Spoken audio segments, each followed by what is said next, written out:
China has these police, quote unquote, police stations in the various Chinatowns in New York and a couple of the other cities. What? I didn't know about this. Yep, it's made national news.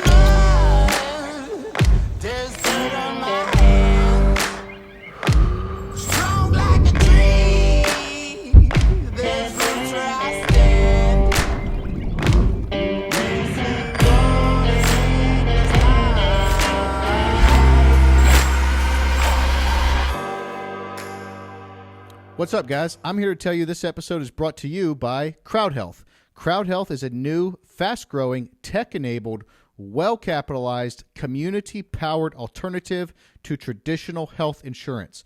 Founded by Andy Schoonover, a proven founder and entrepreneur with a successful track record, including a $100 million plus exit. By the way, Andy's been on this podcast in the past. Crowd Health uses the power of crowdfunding, member ratings, unlimited choice, and huge cash pay discounts to provide a simple, considerably less expensive solution to managing your medical bills. Crowd Health gives you full agency and sticks with you no matter where you move or what jobs you take on. You've heard of Big Pharma, but you may not know Big Insurance is actually the man behind the curtain. With 12 of the last 15 heads of the FDA taking jobs in Big Pharma and 64% of its funding coming from private industry, don't hold your breath waiting for the government to save the day. It's safe to say our system's broken. It's time to take your well-being into your own hands, and Crowd Health helps you do just that. You'll pay into your individual account monthly, and if you ever want to leave, you'll simply pay a $250 closing fee, and they will return the entire balance in your account to you because it's your account. Because it's crowdfunded, we all have a vested interest in each other's health. They even cover up to $300 a year in routine wellness visits. So far, for every $100 members have paid into their accounts, an average of only $30 has been paid out. So you can expect to see your money grow in your account over time. Take that, Big Insurance. Join today by visiting joincrowdhealth.com and using the promo code KLP to pay only $99 a month for the first 3 months. That's joincrowdhealth.com, promo code KLP. Joincrowdhealth.com. Get you some.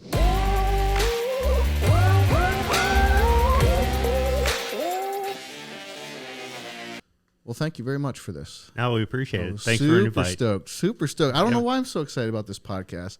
I think it's because it is something that I've been wanting to have someone on to talk about for quite some time. Mm-hmm. And then when I found you guys, it was like I don't think I expected to find quite this perfect of a fit. Let's start with you telling everyone who you are and what you do. And then I'd like to hear a little bit of your story and kind of how you got into doing what you're doing now. Sure. Well, my name's Kerwin. I retired out of the military in 2018, and I started Personal Survival Solutions, just looking for a fit, as I transitioned out of the military, and with some of the things that I did there, and some encouragement from other trainers and people that are in the industry. They were like, you should kind of do this. And so I did, and we got going, and out the gates as I retired, I had like 4 jobs going at the same time. I had, the company going, and then we got offered or asked, did we want to do the long-range stuff for Barrett Firearms out of Murfreesboro? And so I'd been friends with the Barrett family and the manufacturer for a while, so we were like, yep. So we were doing that. And then somebody I used to work for in the Army has a crisis resolution and risk mitigation company, and he was like, would you like to do some work for me? And I was like, yep, I'd like to do that too. And I started working part-time at a firearms training place here in Nashville and was doing that for a little bit. And so I had a lot on my plate. And, long story short, doing all the things that I wanted to do when I transitioned out, because one of the biggest things that I was looking for is I've spent this whole life, my adult life pretty much, serving my country. Mm-hmm. And I didn't want to just give that up. And I'm like, I can serve in another capacity. And so that's why I started Personal Survival Solutions and did the other things. And we ended up, I guess it's about going on 2.5 years now. About 2 years ago. Okay. Everything else, we kind of parted ways with all amicably and that. and jump back into this, full time with both feet. And this is all we do now is. Really? Yep. Oh, cool. So now, do they take care of you out of the military? It sounds like you made a career out of the military. I did. Right? I did 24 years. Wow. Yeah. So are you, because now hopefully someone who does 24 years in the military doesn't have to work after they retire, right? Like they're taking care of you for life at this point, or no? Yeah. So, I was very fortunate. I got all my fingers and toes and all that and do pretty good. But, I get 100% disability from the VA. I get paid for 25 years for my pension, out of the military. And so that's good. It's good money, don't get me wrong. And if we really had to, we could live off that. And, okay. And it might be a little tight, but we could do it. Okay. You look at how you live and that. And yep. So, we could do it. But okay. This is just another avenue that we continue to give back. And yeah. So, yeah, I love it. Mm-hmm. And this is what, like, it seems to me like this is almost like a passion of yours. Like it's a center point of your experiences and your interests and all of that. Yeah, absolutely. I mean, so, I spent 16 years in special operations. I was at 5th Special Forces Group up at Fort Campbell. One of the few guys, it used to be pretty commonplace, but then they changed it where I got up to the unit in September of 2002 and never left. I was very fortunate, very busy, but I spent my whole time there. I didn't have to go and, change duty assignments, and because a lot of times you'll go down and be instructors down at the schoolhouse in North Carolina, or go other places, and I got to do everything right at Fort Campbell. I see. Wow. And for those watching, Callie is with us. Callie's not going to be on the podcast, but she's sitting right here. So hello, Callie. Welcome. Hello, Glad you're here. Because you guys had like an hour and 20-minute drive here. We did. And so Callie's riding along, and so that's she may be referenced at some point. So we're glad you're here. Okay. Can you tell us what are the things that you do, at least most commonly, with Personal Survival Solutions then? Sure.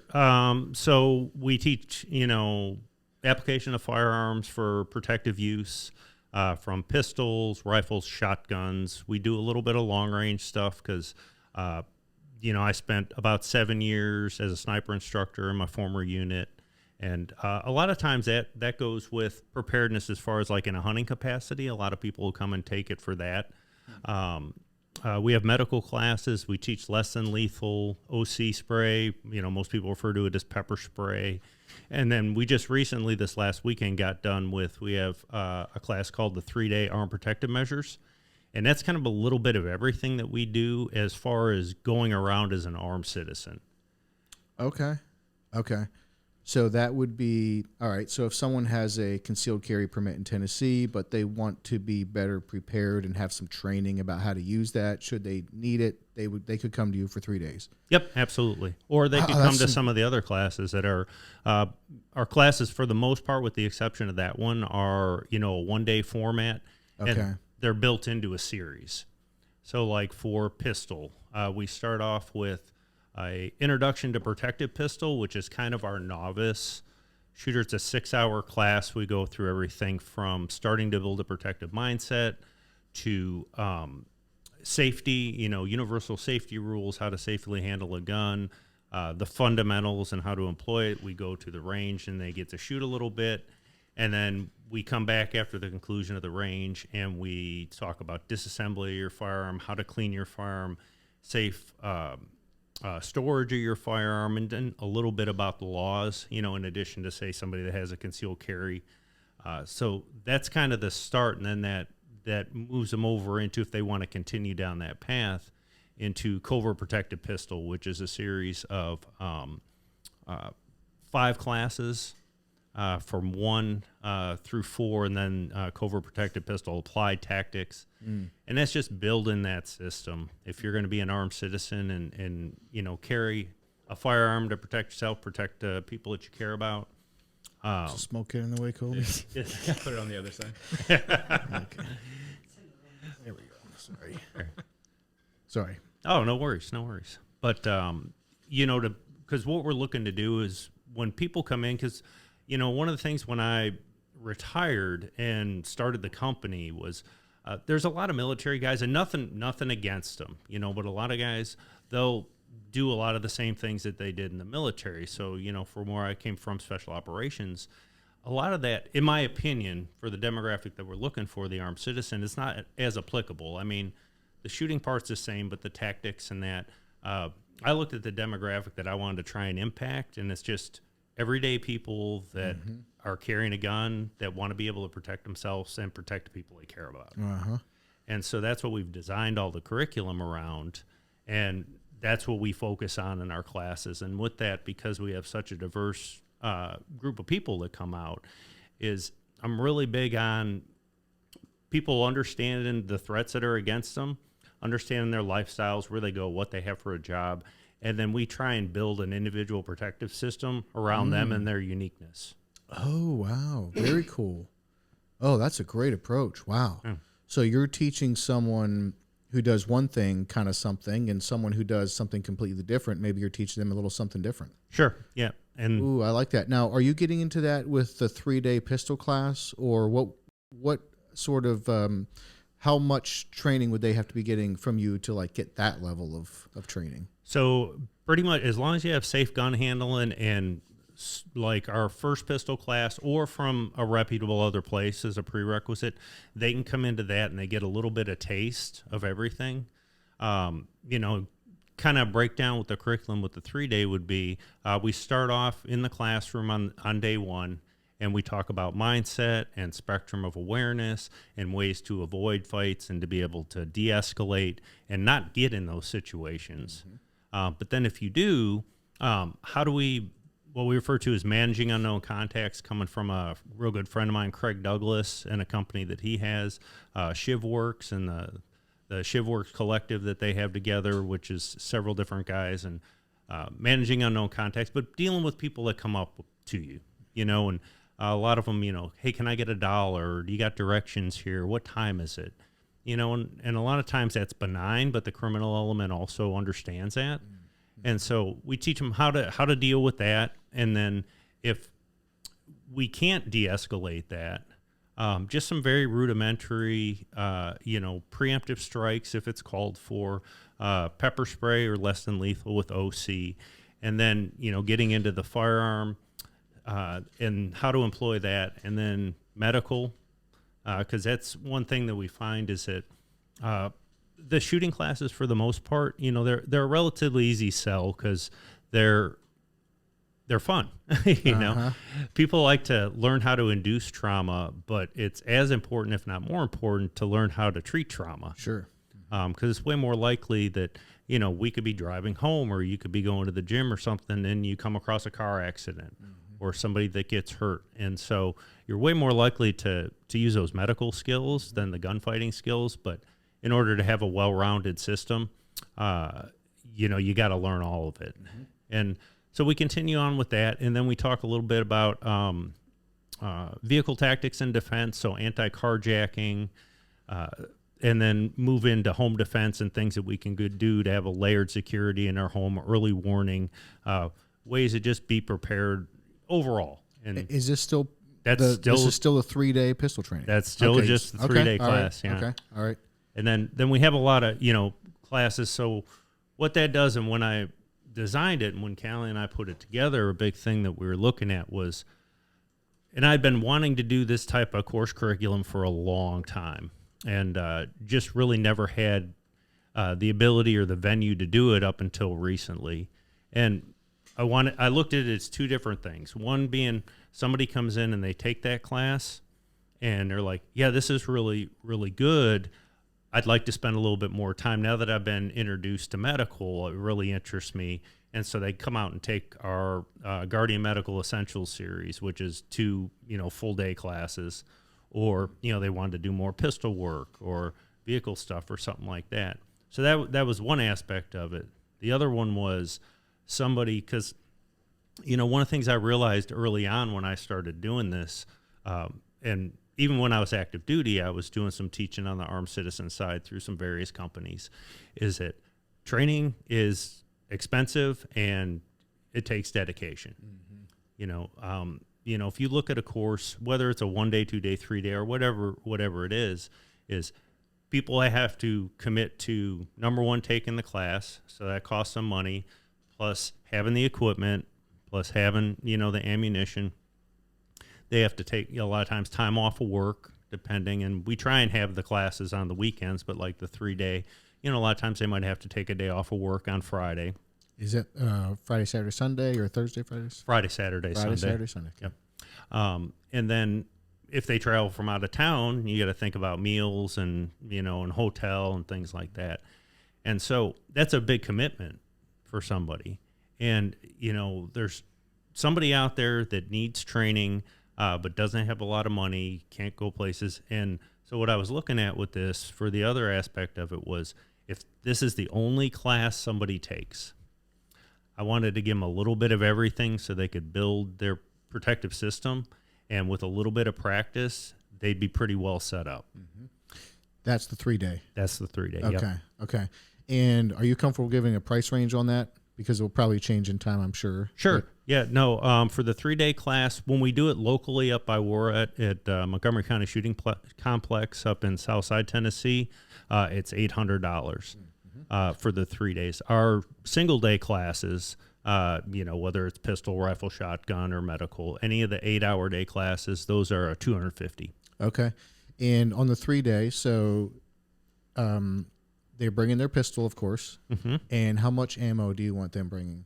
Let's see. We have on that one 500. Got to ask the boss. 500. Okay. Yeah. What is it? How many boxes is that roughly? It depends on the box, I'm sure, but So a box normally comes with 50. Oh, okay. And so a case of say whatever the pistol ammo would be 1,000. So it's a half a case. Okay. Wow. I've not shot anywhere close to that in the course of 3 days. I can tell you that much right now. Wow. Well, I'll tell you, it's fairly physically demanding, just because we're continuing on the go. It's also mentally demanding because as we continue through the 3 day and then also the additional coursework, the different series, is we try and start to continue to introduce more realistic context. Okay. And so taking it from just out on a range, where we're under constraints and not that we do anything unsafe, but, we live in this 360-degree world with people all around. And if you don't get it put into context or understand how things that you are doing fits in and are applicable to finding yourself in an encounter, all we're doing really is running drills out there for people. And so as we, continue on, there's that realistic context, critical thinking, problem solving, cognitive loading, so that they can learn it there in a controlled environment, that if they ever find themselves in an altercation, they're not trying to figure it out then. Uh-huh. Yep. What is your most popular class or course? Wow. I think probably the one that we have the most interest in, we have a lot of people talk about the 3 day class, and that's relatively new. We've only started running that last year. But again, it's a big commitment. So I think probably our most popular classes are actually our rifle carbine classes right now. Although we're starting to see a sway towards the pistol stuff. So they're probably pretty close. But I think as people are watching and seeing what's going on in the world and needing to be prepared until like Tennessee changes whatever their laws are going to say, it's a concealed fire or it's a concealed handgun for the laws. And we can't walk around with rifles slung on our back or anything like that. Not yet, anyway. But I think you will see more popularity with the pistol classes for the armed citizen. Okay. And are you doing this do you live there? Or are you going to someplace for this training? Where are you doing this? We have a home range. It's relatively close to our house, but it's not where our property is. I see. It's about 12, 13 minutes away. Okay. And that's where you're doing all the training. All the shooting happens there. Pretty much, yeah. Okay. We do a little bit of traveling and training. We did 2 pistol classes down at Outpost Armory in Murfreesboro, owned by Barrett there. We'll be back there in June. We're looking at a couple other places local. We've done some training last year in Illinois. We go out to Kansas every year, and do some training out there with a group. And we're looking to expand and get different places just so we can, because a lot of times people can't travel. Sure. So if we can get somewhere localized for them, then that works out for everybody. Are some people traveling in, though, for this? Yep, absolutely. We had this last weekend, we had a couple come down from West Virginia. Wow. We've had people travel in from Texas and Arizona, Kentucky, Western Tennessee, out by Memphis. So very cool. Yeah. And they're doing this because, based on their assessment, you're the best option for them, right? I mean, you're obviously not the only one doing this, and probably not even the closest if they're coming from West Virginia. Yeah, no, not necessarily. There's something about your programming that resonates with them, and they make the trip and get training with you. Yep. Yeah, Very absolutely. Cool. Yeah, so it's neat. It's been neat to watch it develop. Mm-hmm. And I'm sure we'll talk more about it, but for people that just want to get that website right now, it's personalsurvivalsolutions.com, right? Yes. Okay. Okay, so can we hear a little bit about some of your experiences in the military that kind of prepared you for this type of training? Sure. So I went in the military in 1993, enlisted in the Army, went through basic training and all that for a 11 Bravo, just a basic infantryman, and ended up over in Korea, and which was kind of cool because my dad was in Korea. He served his time there. Okay. And so that was neat. And I was picked up for the DMZ Scout Platoon.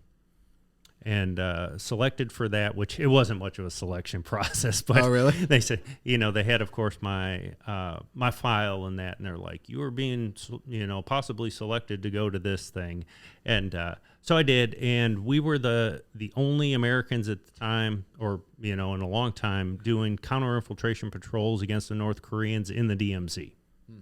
And so that kind of set the tone for my career, my time in the military. Then I didn't know it was going to be a career, but so I did my year there. You didn't expect that?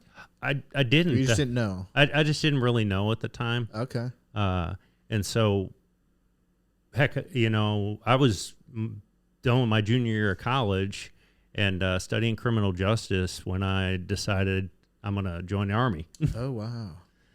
And so I did, and Korea was neat, and I came back, and I went to airborne school coming back, and I went to the 82nd Airborne in North Carolina at Fort Bragg, and went back to a scout platoon, a reconnaissance platoon, and did reconnaissance operations and some sniper stuff there.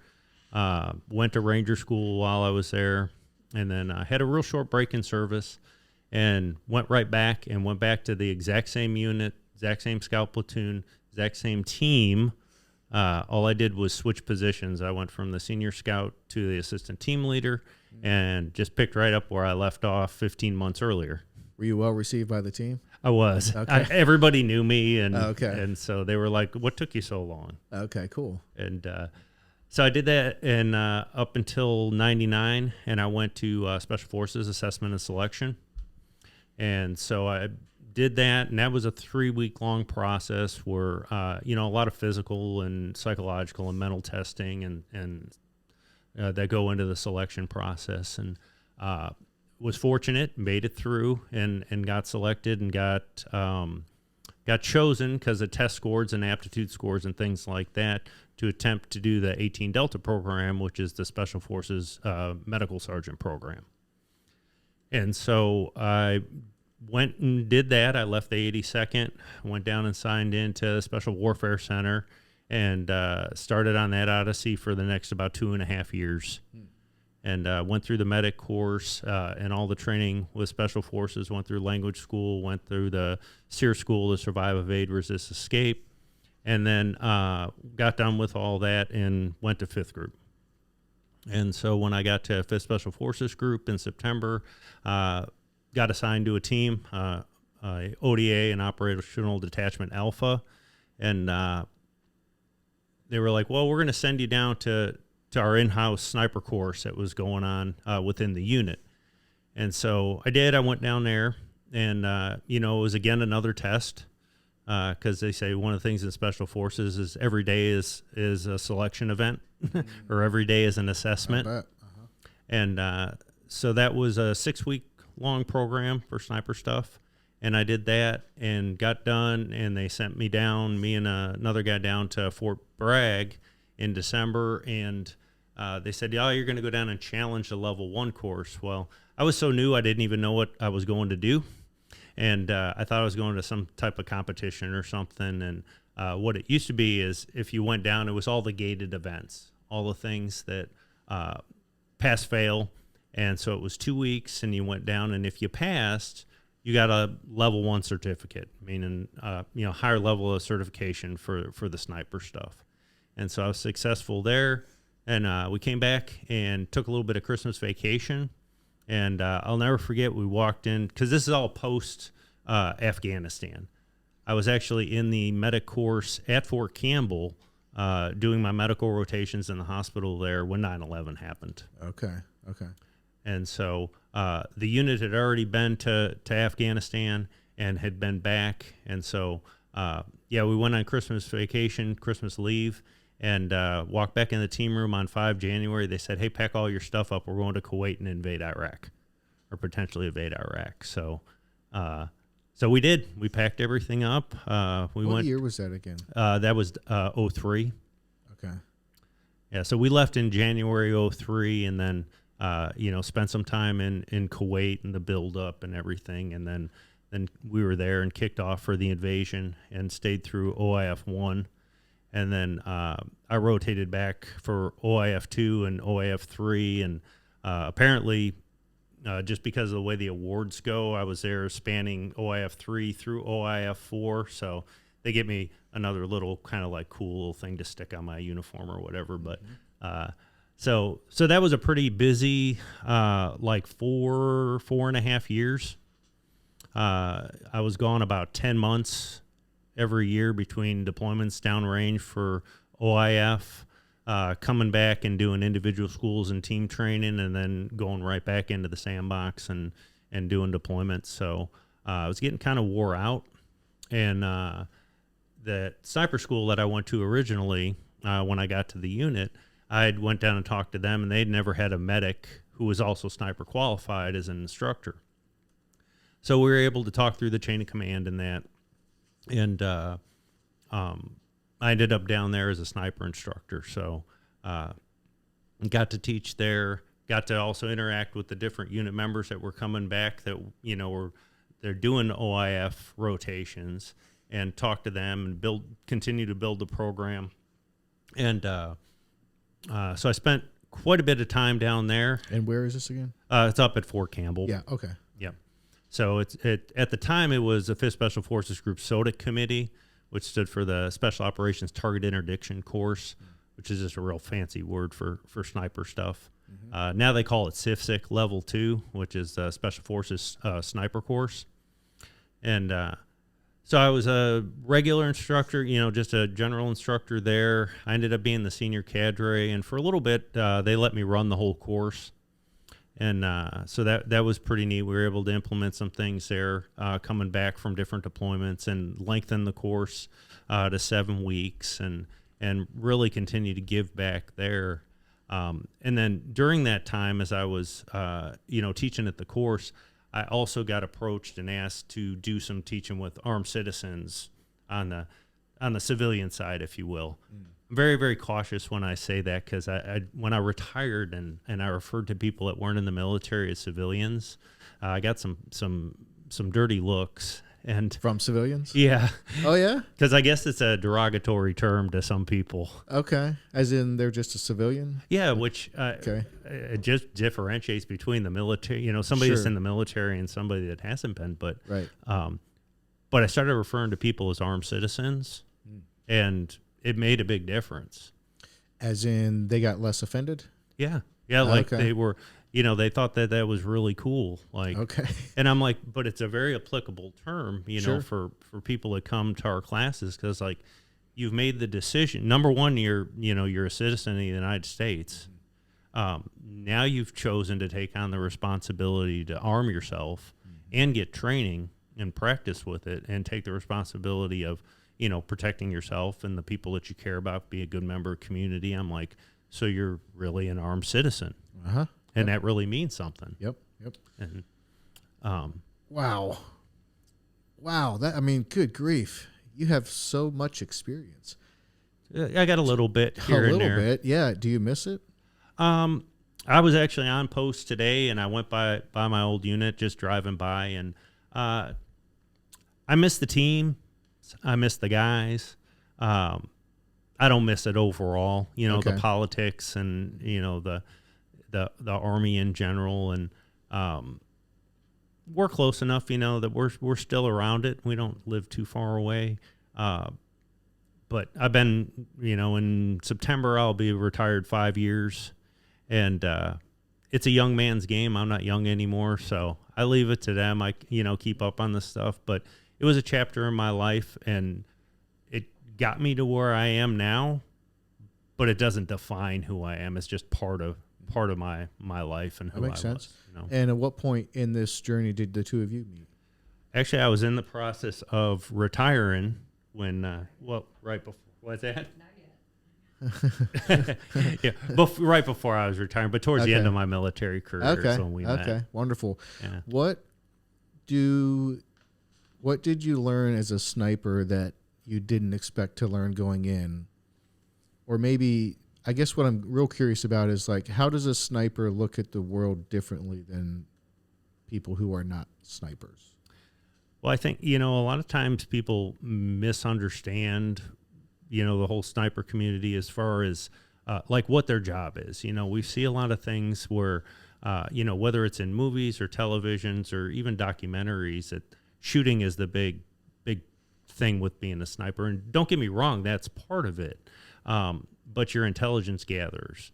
You have to be able to observe. You have to have good awareness. You need to pick up on little subtle things because others are relying on you for that, that intelligence or that information. The shooting's just a very small part of it. All the other stuff that goes into it, movement, camouflage, those observation skills, that intelligence building, being able to relay that back. That's what really makes the job, important, but also difficult. And it's not for everybody.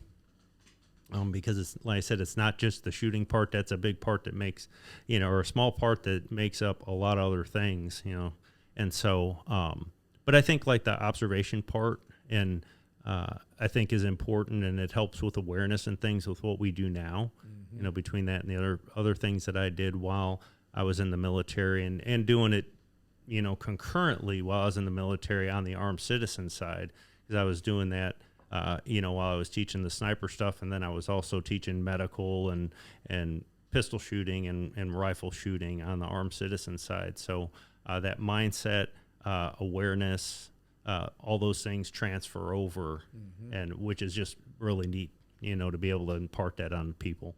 Is it? I have to assume this is the case, that snipers are somewhat like a good pilot, which is you need someone with some patience, high level of situational awareness, kind of a smooth, steady hand, level mind. Yep. Like you don't need the young gun trying to prove something flying airplane. You know what I mean? Sure. And I would assume the same with sniper. Yep.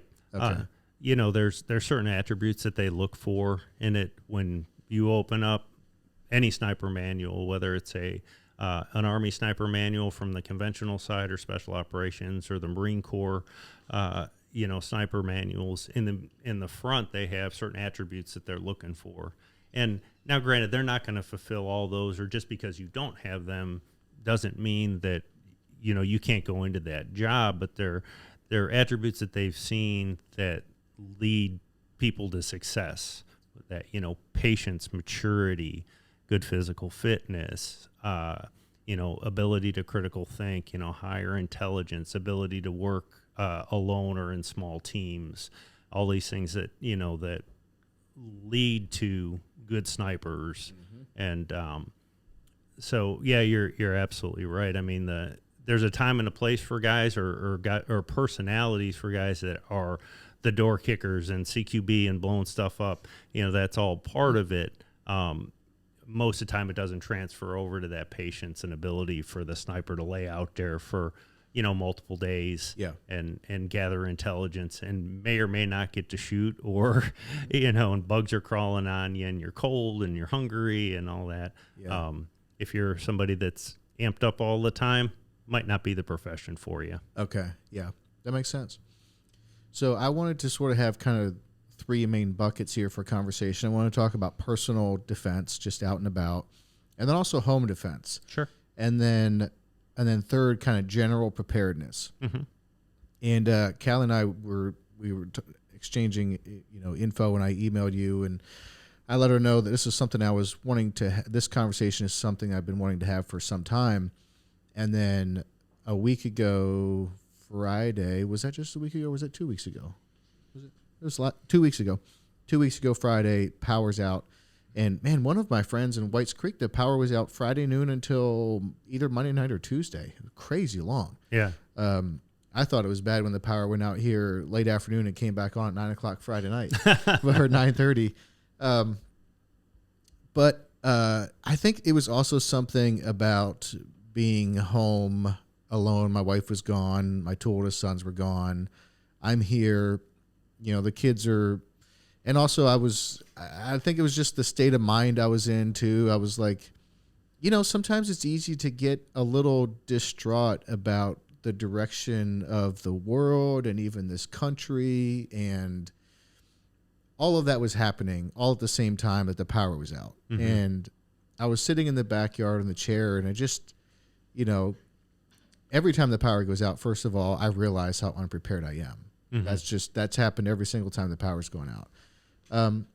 But that's really what prompted me to just reach out to you. I mean, the next day I got all of my guns out. I checked all of my ammo. Like, what do we need to buy? And I have a list of what needs to be bought. I had one extra rifle that I thought we didn't have, so that was a pleasant surprise. A bonus, huh? Exactly, yeah. So it was almost like there was just like a stirring in my spirit, I guess, that I was feeling Friday night. That's why I reached out to you. But let's start with personal defense. Like, what are the things that you're thinking about for the average civilian, armed civilian who's out and about? What are the things you want them thinking about in terms of personal self-defense as they go about their day-to-day? So that's a good question. I think, and that's where, you start too. So one of the things that we start whenever we're in our core classes or the beginning part of, taking a step down this path to personal protection, we talk about mindset, developing a good protective mindset, doing some evaluations, what is our own individual threat assessment? Because everybody's lives are different, and where we live, what we do for jobs, who we associate with, where we go, we can watch the news, read the newspapers, get a kind of an idea of what are the threats that are out there and what might be encounter. And then that kind of gives you an idea where you're going to go as we start talking about training and that. But developing a good protective mindset, asking yourself some hard questions of what are you willing to do to protect yourself, protect the people that you care about, be a good member of your community, whatever that is. It can be your family unit. It could be your tribe, your friends and family. It could be the community at large. But just developing that mindset of, as we see these different things, the power going out, the ice storms that we had, COVID, various things, we have to understand that when you dial 911, fire, EMS, law enforcement, they just don't materialize. You have to be able to take care of yourself and be able to take care of the people that you care about for at least a limited amount of time. Because you have to be your own first responder. Well, you really do, and I don't want to distract from where you're going with this, but if I can interject, one of my friends is a Metro cop, mm-hmm. and the things that he has said a couple of times about who's on duty where, covering what amount of square mileage, is shocking. It is. It's like, I don't even really want to know that. Well, and along those lines... I mean, it's like, it's not what people might think. Right. Oh, yeah, I know. And they can only be one place at a time. Well, and I tell people, I'm like, do you know what your response times are if you call 911 right now? And some people do. A lot of people don't. How would you know that? just call the non-emergency number for fire, law enforcement. And ask them? Yeah, just ask them. Say, hey, I live at, this address. What is, your basic response time? And it'll be kind of generic. Again, it depends on where the officers are in relation to us. But oh, I didn't know that's something you can do. Yep, absolutely. You can call them up and just ask them. But all they're going to be able to do is give you hey, things are going pretty well in general. There's no crisis downtown, or nothing big is going on. The world is as it usually is, and you personally have a crisis. They can give you an answer to that. Yeah, they can give you a generic. If stuff really hits the fan, all bets are off, right? Absolutely. But what that does is it gives you kind of an idea. And I'll give you an example. A buddy of mine, he lives in Nashville, pretty, popular area in that. He's called a couple times for different incidents that have happened when nothing else was going on, and the response time is like 30 to 34 minutes. Oh, okay. So they're going to give you the response time at that point in time that you call, or they're going to give you an average response time for your house location? They're going to give you an average response time. And so 30 to 40 minutes. Yep. So if someone's choking, they will have died. Yep. If someone's, bleeding out, you're in an altercation, your house is on fire. Yep. But what that does for us is when we find those things out and we kind of understand the threats, is it helps with our planning process. And so, how long do I have to hold out until the cavalry comes? And I get kind of an idea. And then we can start building that plan. Because if we look at things, a lot of people, I think, don't prepare because it's overwhelming. Yes. That's how, I resonate with that. Yep. And so, how can we make this in manageable chunks for us to start planning and start getting prepared and not feel overwhelmed? And so, that's one of the things that you can do, developing that mindset, understanding what the threats are, and then looking at, hey, what are my options? What can I do? Where can I get training? What do I need to do? What's, deficient in my home? When I'm going out in the world, and if something happens, do I have the ability to protect myself? And that could be a variety of things, from just having a good verbal recording to de-escalate, getting our hands up, having something that we've practiced and rehearsed to say, hey, when the guy's coming up and closing the space between us and asking for something, get my hand up and just saying, hey, no, I can't help you. Not presenting an easy target to somebody. Mm-hmm. What do you mean by a personal recording? So, think about, and I'm sure you've probably been approached by somebody when you've been out. Mm-hmm. Hey, do you got $1? What time is it? Can I get $5 for gas? I ran out of gas.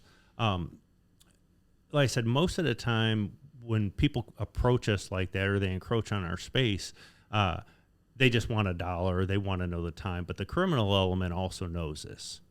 Okay. They target you for whatever reason it is. If we can have, good confidence and good proper, protective mindset, maybe we can be deselected. But if they still select us and they come up, being able to get my hands up, just a barrier, a non-threatening barrier between me and them, and just having something that you've practiced that you say to them, no, I can't help you. Hey, can you stop right there? I don't have any time. For you. Something like that we've practiced and rehearsed, this verbal recording. When someone approaches us and we're surprised and we're shocked and anxious, fearful, you're not going to come up with something witty at the time. Sure, yeah. And it doesn't really matter what it is, what that verbal recording is. It's a little bit different for everybody, but it could be as simple as, no, I can't help you. Mm-hmm. And what that does is it kind of draws a line in the sand saying that I recognize that you're coming up. No, I can't help you. And, you need to go somewhere else. Yeah. Yeah. That is timely. What I found about myself is that I tend to think less optimistically, maybe even somewhat negatively about humans as a whole. Mm-hmm. But I tend to give individuals the benefit of the doubt. Sure. And I think that's fine for the most part. 9.9 times out of 10, that's probably great. Mm-hmm. But I think I can see that as maybe a little bit of a personal weakness too. Should someone be coming at me trying to veil veil what their true intentions are. Yeah. That I may get caught off guard a little bit more maybe than some, because I do tend to give individuals the benefit of the doubt. Well, and I don't think that's uncommon.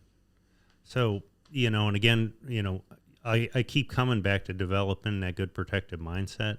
But one of the things is just like, you said, is we give people the benefit of the doubt, whether it's society and school, mentors, that intuition that we're born with, those spidey senses, the hair on the back of your neck stands up, whatever, butterflies in your stomach, whatever you want to call them, we've been told to ignore those or push them down. They're there for a reason. They've been there for eons. And the thing of it is if we ignore those, we sometimes get in situations that we could have avoided if we would have recognized and paid attention to those feelings that we have. All of us, because, we want to try and give people a benefit of the doubt, because we don't want to live in a society where it's like, well, I can't trust anybody. Mm-hmm. And, it's hard, it's callous. But when it comes to our personal protection, our personal safety, we have to sometimes be a little bit callous. And what I hear sometimes from folks, and especially with females, but males just as much too, is sometimes we let ourselves get into situations even though it's telling us that, hey, this doesn't feel right, because we don't want to hurt somebody else's feelings. Yes. And be wrong. Well, when it comes to that personal protection, it's okay to hurt their feelings. Mm-hmm. Because, you're the one that's responsible for yourself and responsible to go home to the people that care about you, because they expect you to come home. Yep. But now what about the thing of you escalating too quickly? Because I wonder if that's sometimes a concern for people too. Sure. Like if you do get a little bit confrontative, mm-hmm. because you wouldn't want to unnecessarily escalate the situation. So how do you think about that?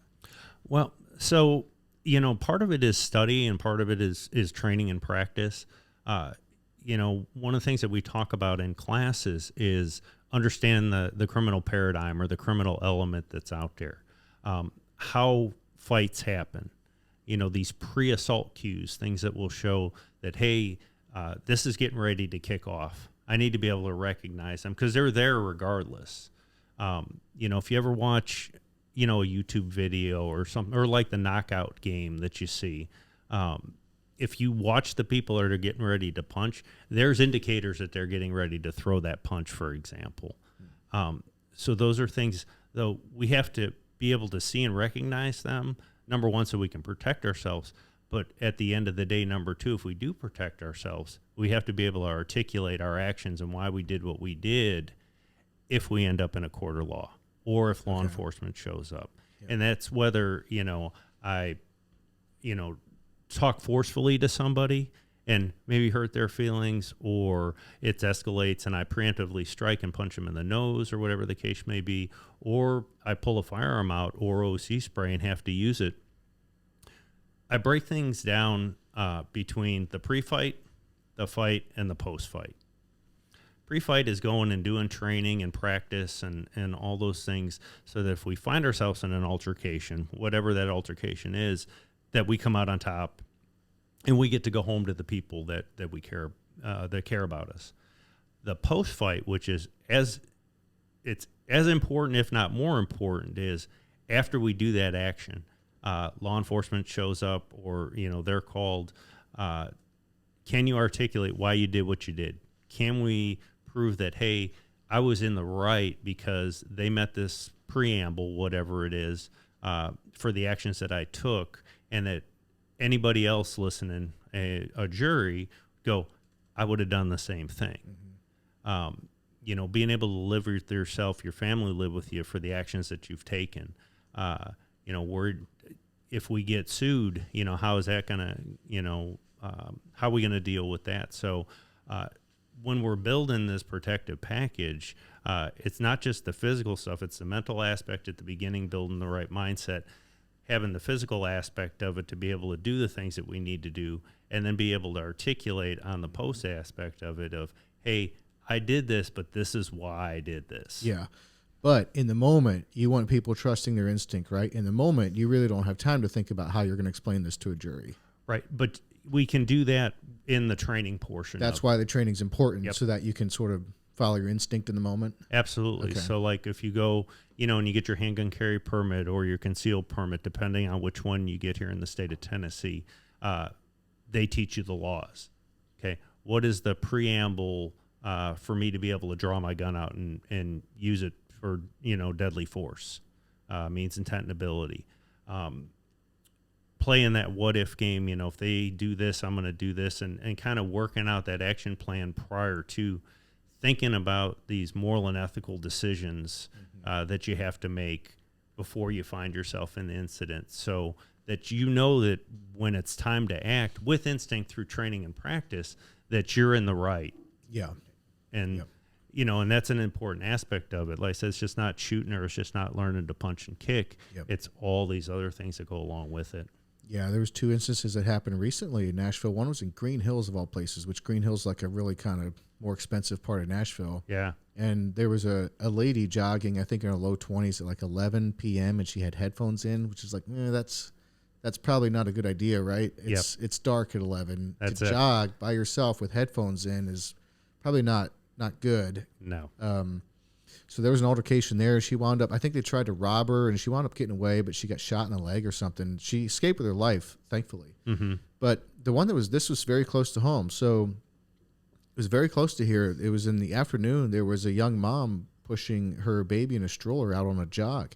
And a car came by and then came back around, and she was like aware, which was good, and stopped in front of her. And I think, they hollered something out the window at her about how good looking she was or something like that. And then stopped in front of her and got out. Mm-hmm. And immediately when they got out, she yelled at them like super loud, very like she escalated. Sure. Her instinctual response was, "Get back in that car, you effing, I have, stop saying this, get out of here." Like she escalated quickly, and they got in their car and left. Mm-hmm. And we were talking about that, my wife and I, later, because we both grew up in the country, Mm-hmm. and if someone stops by, they probably just need some directions, or they need a little help, or and also we grew up kind of before even there was cell phones. Like sometimes people did need to stop and ask for directions. But sure. It's important, I think, to note, like, this is a different day. Absolutely. And this is in the city, and I think it was a little more obvious because of what they were saying or whatever, but I guess I just felt like her response was about as good as it could have been in the moment to sort of just escalate quickly, and it worked. Yep. And, you said it right there when you talk about how they drove by and then they circled around, they came back, and then they started saying, those are all indicators that they're doing something. Mm-hmm. Situation dictates where we need to go with, say, a verbal recording. What we normally teach is, we'll ask somebody, then we'll tell them what we want them to do, and then we demand. And when we get to that demand portion, normally I'm going to something else. I see. Because they haven't, if you come up and say, hey, can you give me this? Say, can you stop right there? Or give me a little bit of space. Mm-hmm. A lot of people just stop right there.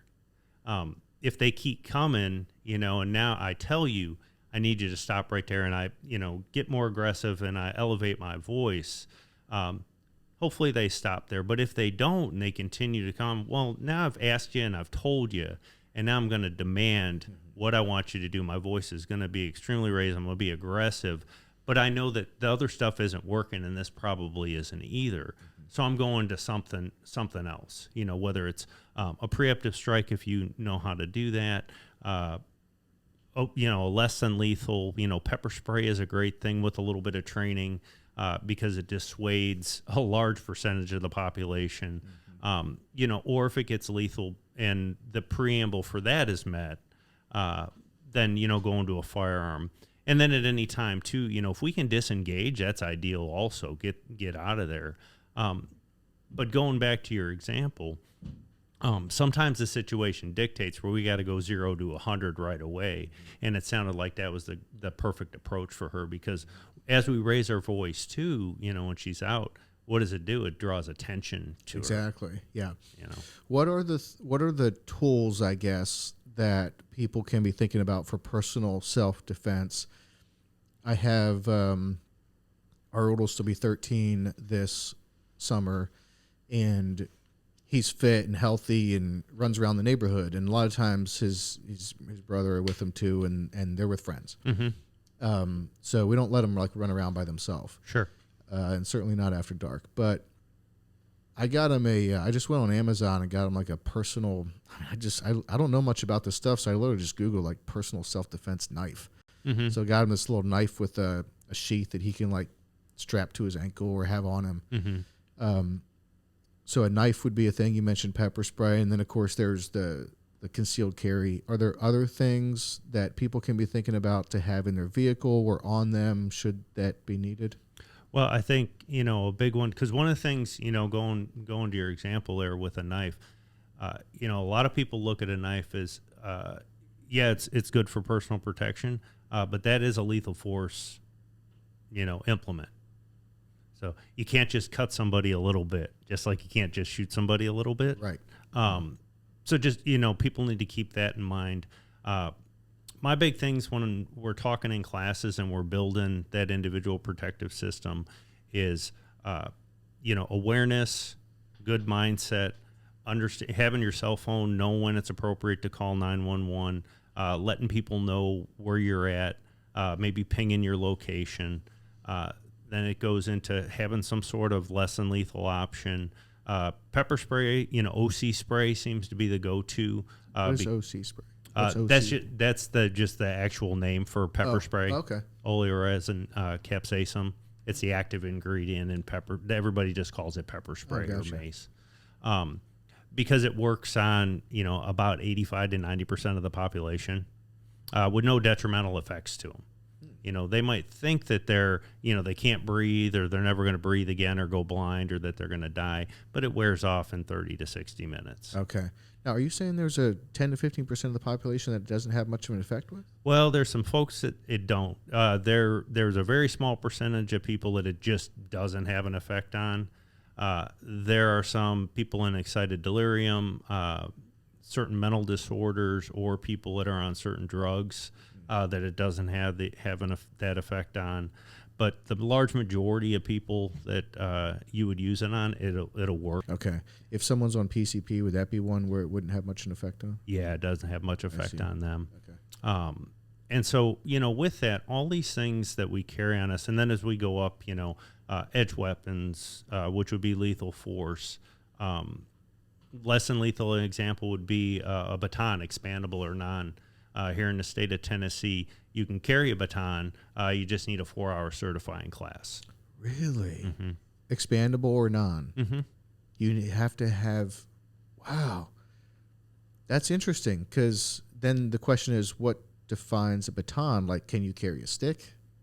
Yeah, if we could look at the state definition. I mean, if you picked up a stick on the side of the road, is that a self-defense tool of opportunity? If I remember correctly, it's either a fixed baton, something that is designed to be a baton, or the expandable ones like, say, ASP or some of the other companies that are there that you give a flick of the wrist and they expand out to a certain length. Would that be something that people should consider to have around or have in the car? Or I guess I don't naturally think of a baton being that helpful, but I assume there's situations where it is. Sure. I mean, law enforcement use them. They carry expandable batons on their belts. There's a lot of debate back and forth for their efficacy and what they're, how well you can use them. That's why a lot of times we lean towards the OC pepper spray, just because with a baton I have to get close. And so, but with pepper spray, there's standoff, especially if we pick the right dispersion on it, whether it's a stream or a fog or something like that. But we can get the appropriate one where we can keep distance, which is good because as long as I can stay away. And the one thing that's good about the less than lethal, the OC spray, pepper spray, is it helps us create opportunity. Because if we can not escalate or not get in this fight, if I can use something to create opportunity for me to disengage as long as something isn't keeping me there, say a family member or somebody else, I want to be able to get out of there. OC spray allows us to do that. With any of those, though, especially the less than lethal, we can't 100% rely on them. We have to have a plan B. Because what if I can't disengage? What if they're one of these people that it doesn't affect, or maybe they're just tough and can fight through it? What am I going to do after? And that's why we're so big on building this protective system where we have all these different options. It's not exclusively of I either have nothing or just a gun, or, I have all these other options in between that I've trained with, and it, one flows to the other. I try and de-escalate. That doesn't work. I can go to a less than lethal, or if I say I don't have less than lethal at the time, I have some rudimentary combative skills or protective skills there. If they meet the preamble for lethal force, I have options that are there. They're just all tools, and we have to understand where they fit into things. But if we don't have training, we don't have a system, then we can't employ those things. So that's why training is so important. But understanding this escalation of force. Law enforcement has a use of force continuum. It's very applicable to us also, and it's a good basis for us to go off of. From can I de-escalate? Can I use a verbal recording? Can I go to less than lethal? I haven't been able to resolve that situation, so now, I might have to go to lethal, and be able to flow in and out of that depending on how the situation develops. Yeah, I think so like pepper spray, for example, that I guess I would have naturally thought of pepper spray as something like that women should definitely be carrying in their purse. But if someone is carrying a handgun, maybe they don't need pepper spray. But that's not what you're saying. You're saying it would be a good thing to have as a preamble, and if that works, great. And then if it escalates, then eventually you're getting to that concealed carry. And sure. Yeah. Okay. How about then concealed carry? I was recently with a friend in a small town, and he had a really nice Sig Sauer with he had the clip in, obviously, and then it had like another clip beside it, and it was a holster in the small of his back. It looked like a really good setup. Mm-hmm. And he carries a lot. And the next day, I was also sitting in the backyard. This was not when the power was out. This is another instance. But for some weird little reason, it hit me. I think it was because it was like a country town. Mm-hmm. And it hit me like back in the days of like the Wild West, you carried. It's what you did. It was the world you were living in. You carried. Yeah. And then I was like, oh, at least in this setting, in this town, is that the world we're living in? And I just didn't know it. How do you think about that? Do you think this is the world we're living in where you should be carrying? Well, I think yes. do? Short answer, yes. Here's the thing. So, with all of us, like I said earlier, one of the things that we initially go into is everybody doing an individual threat assessment. It's kind of something that I took from, my military time and adopted it to this. But, because everything is different. But, we can fall into or think about, hey, I'm in a small town somewhere. Nothing really ever happens here. And, we can look at statistics, and statistics, are great for our training and planning and equipment we buy and things like that. But, one thing that's bad about statistics is we can have all the statistical data. They don't mean anything when something different happens. Mm-hmm. And so, statistically speaking, most of us are never going to encounter violence. We're never going to be, robbed or shot at, or somebody try to stab us or something like that, despite what the media and that want to make us think. But when today is our day, that statistical data doesn't mean anything. And, bad folks that come and try and do harm to us, unfortunately, we don't get, an email or a phone call or carrier pigeon smoke signal, however it is y'all communicate, saying that, hey, today's going to be the day. We just don't really know. And it's important to be prepared for that. And and I'll tell people all the time, we're not trying to be paranoid. We just want to be prepared, and that gives confidence. And if we never have to use any of the stuff that we train people for, or that you go out and practice with, that's great. And we hope that that's the way that it goes. But hope's not a really good strategy. Yep. So you do think we're just living in the world where it is prudent to carry?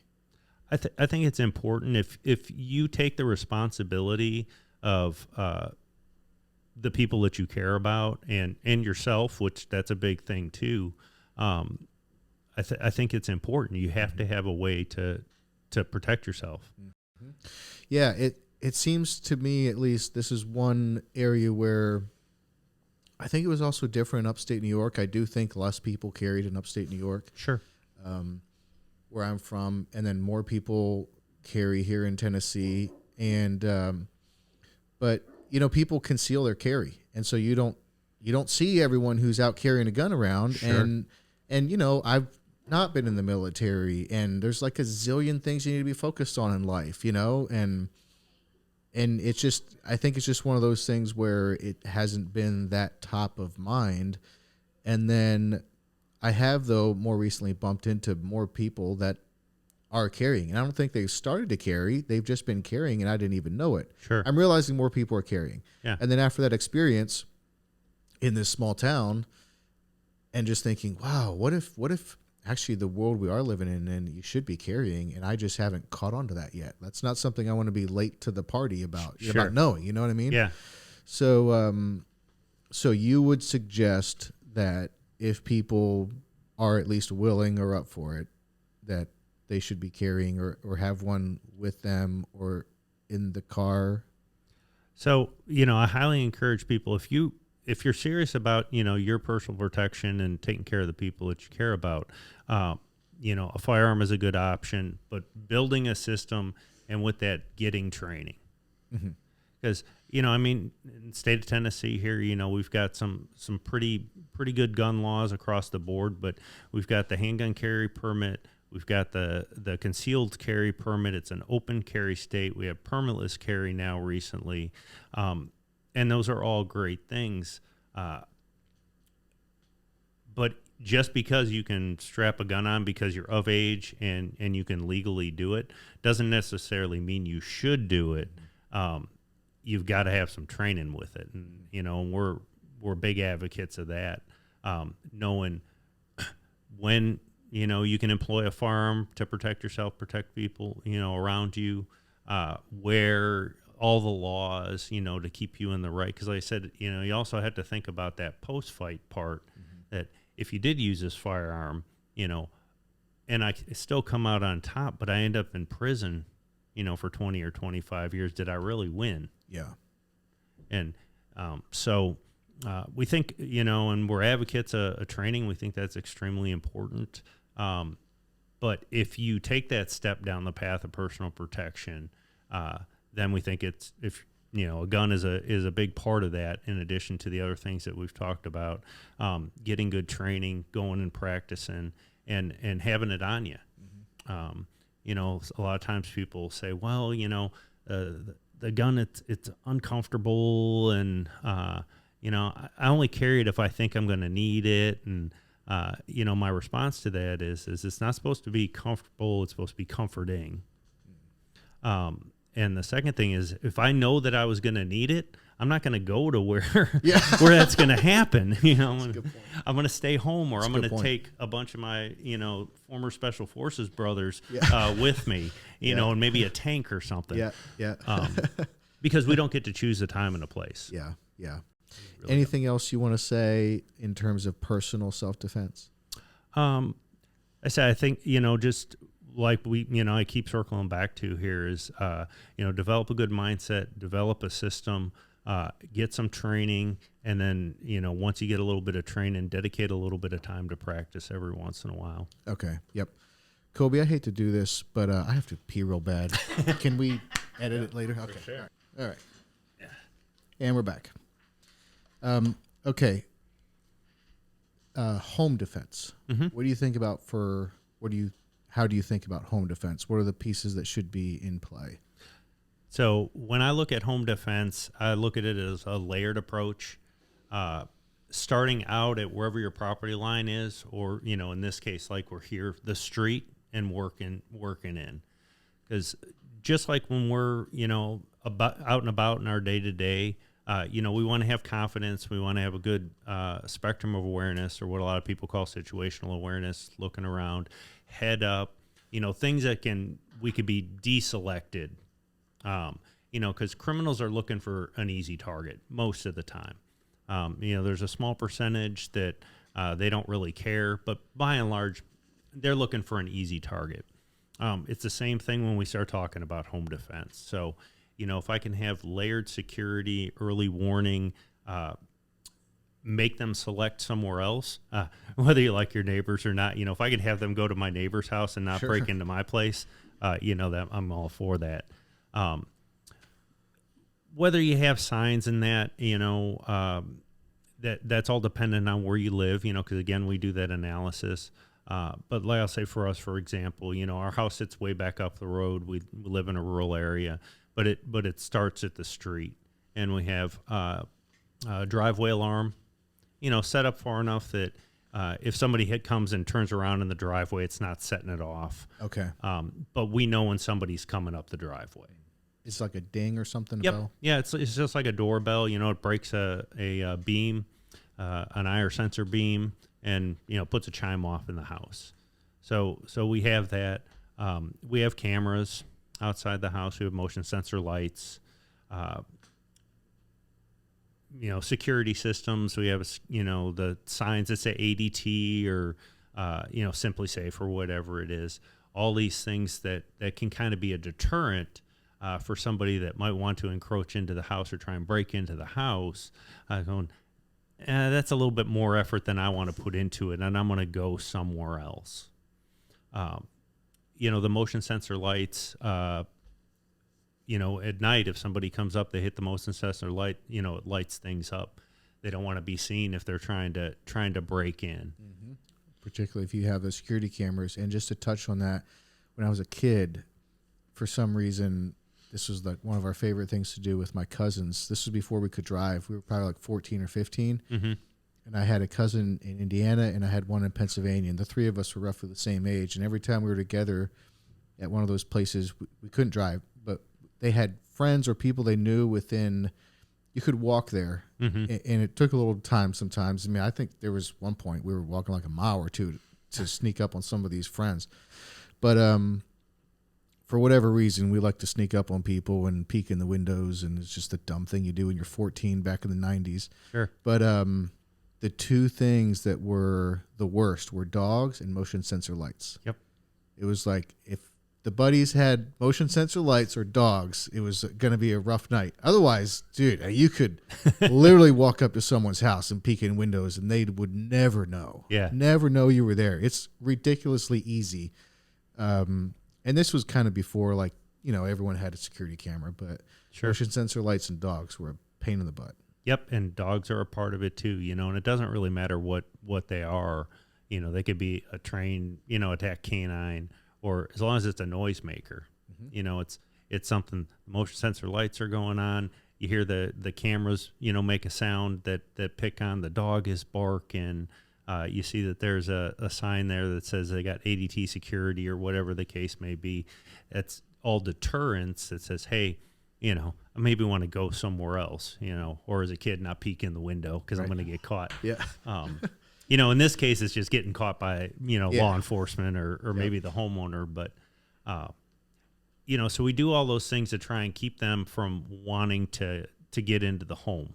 Whatever it is, whether it's, during the daytime when they think you're not there, for a burglary where they want your stuff, or it's, late at night or the middle of the night where they want to come in and, they want their stuff, but there's other ill intentions there. The Ring cameras, the Nest, things like that now that you can talk through, whether you're home or not, they're great. You can have that, but then, if they do decide to try and come and get in the house, having good routines. Okay.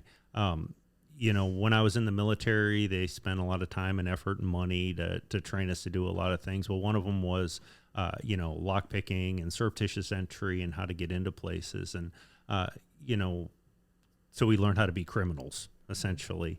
But so we can use that to our advantage when we're overseas and doing things for the greater good. But, as we're practicing this, most of the time we would get into places just by going around and checking windows and doors, because people, if they don't have a good routine, leave things open.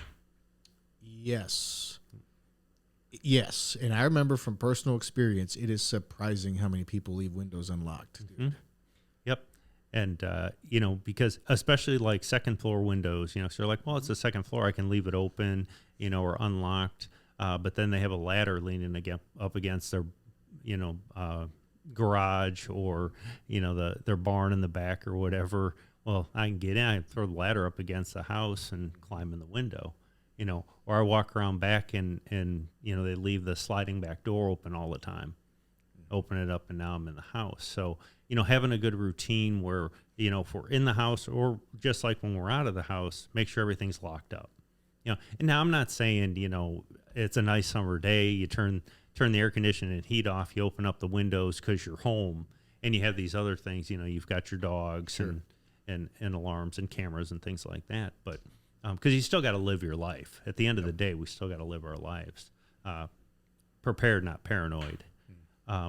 But having good routines, especially when you go out or when you go to bed at night, or just getting into that routine. If you go outside, come back in and lock the door, because you don't know. Again, you don't get to pick the time and the place. Somebody follow you in. They can't get in the house if the door is locked. Mm-hmm. There are some things that we can do to reinforce the home. We don't need Fort Knox. Again, we got to be able to live our life, and then we also look at that threat assessment that we do to see, because for the most part, for all of us, normal people, nobody's after us. Uh-huh. And, I think a lot of times we think that, somebody's going to be after us, stalking us. And that may or may not be the case, depending on, there have been stalkers on people and that. But when we do that assessment, we realize that, nobody's really after me, but I still want to be prepared if somebody decides that, hey, I'm going to pick that house or that person that day.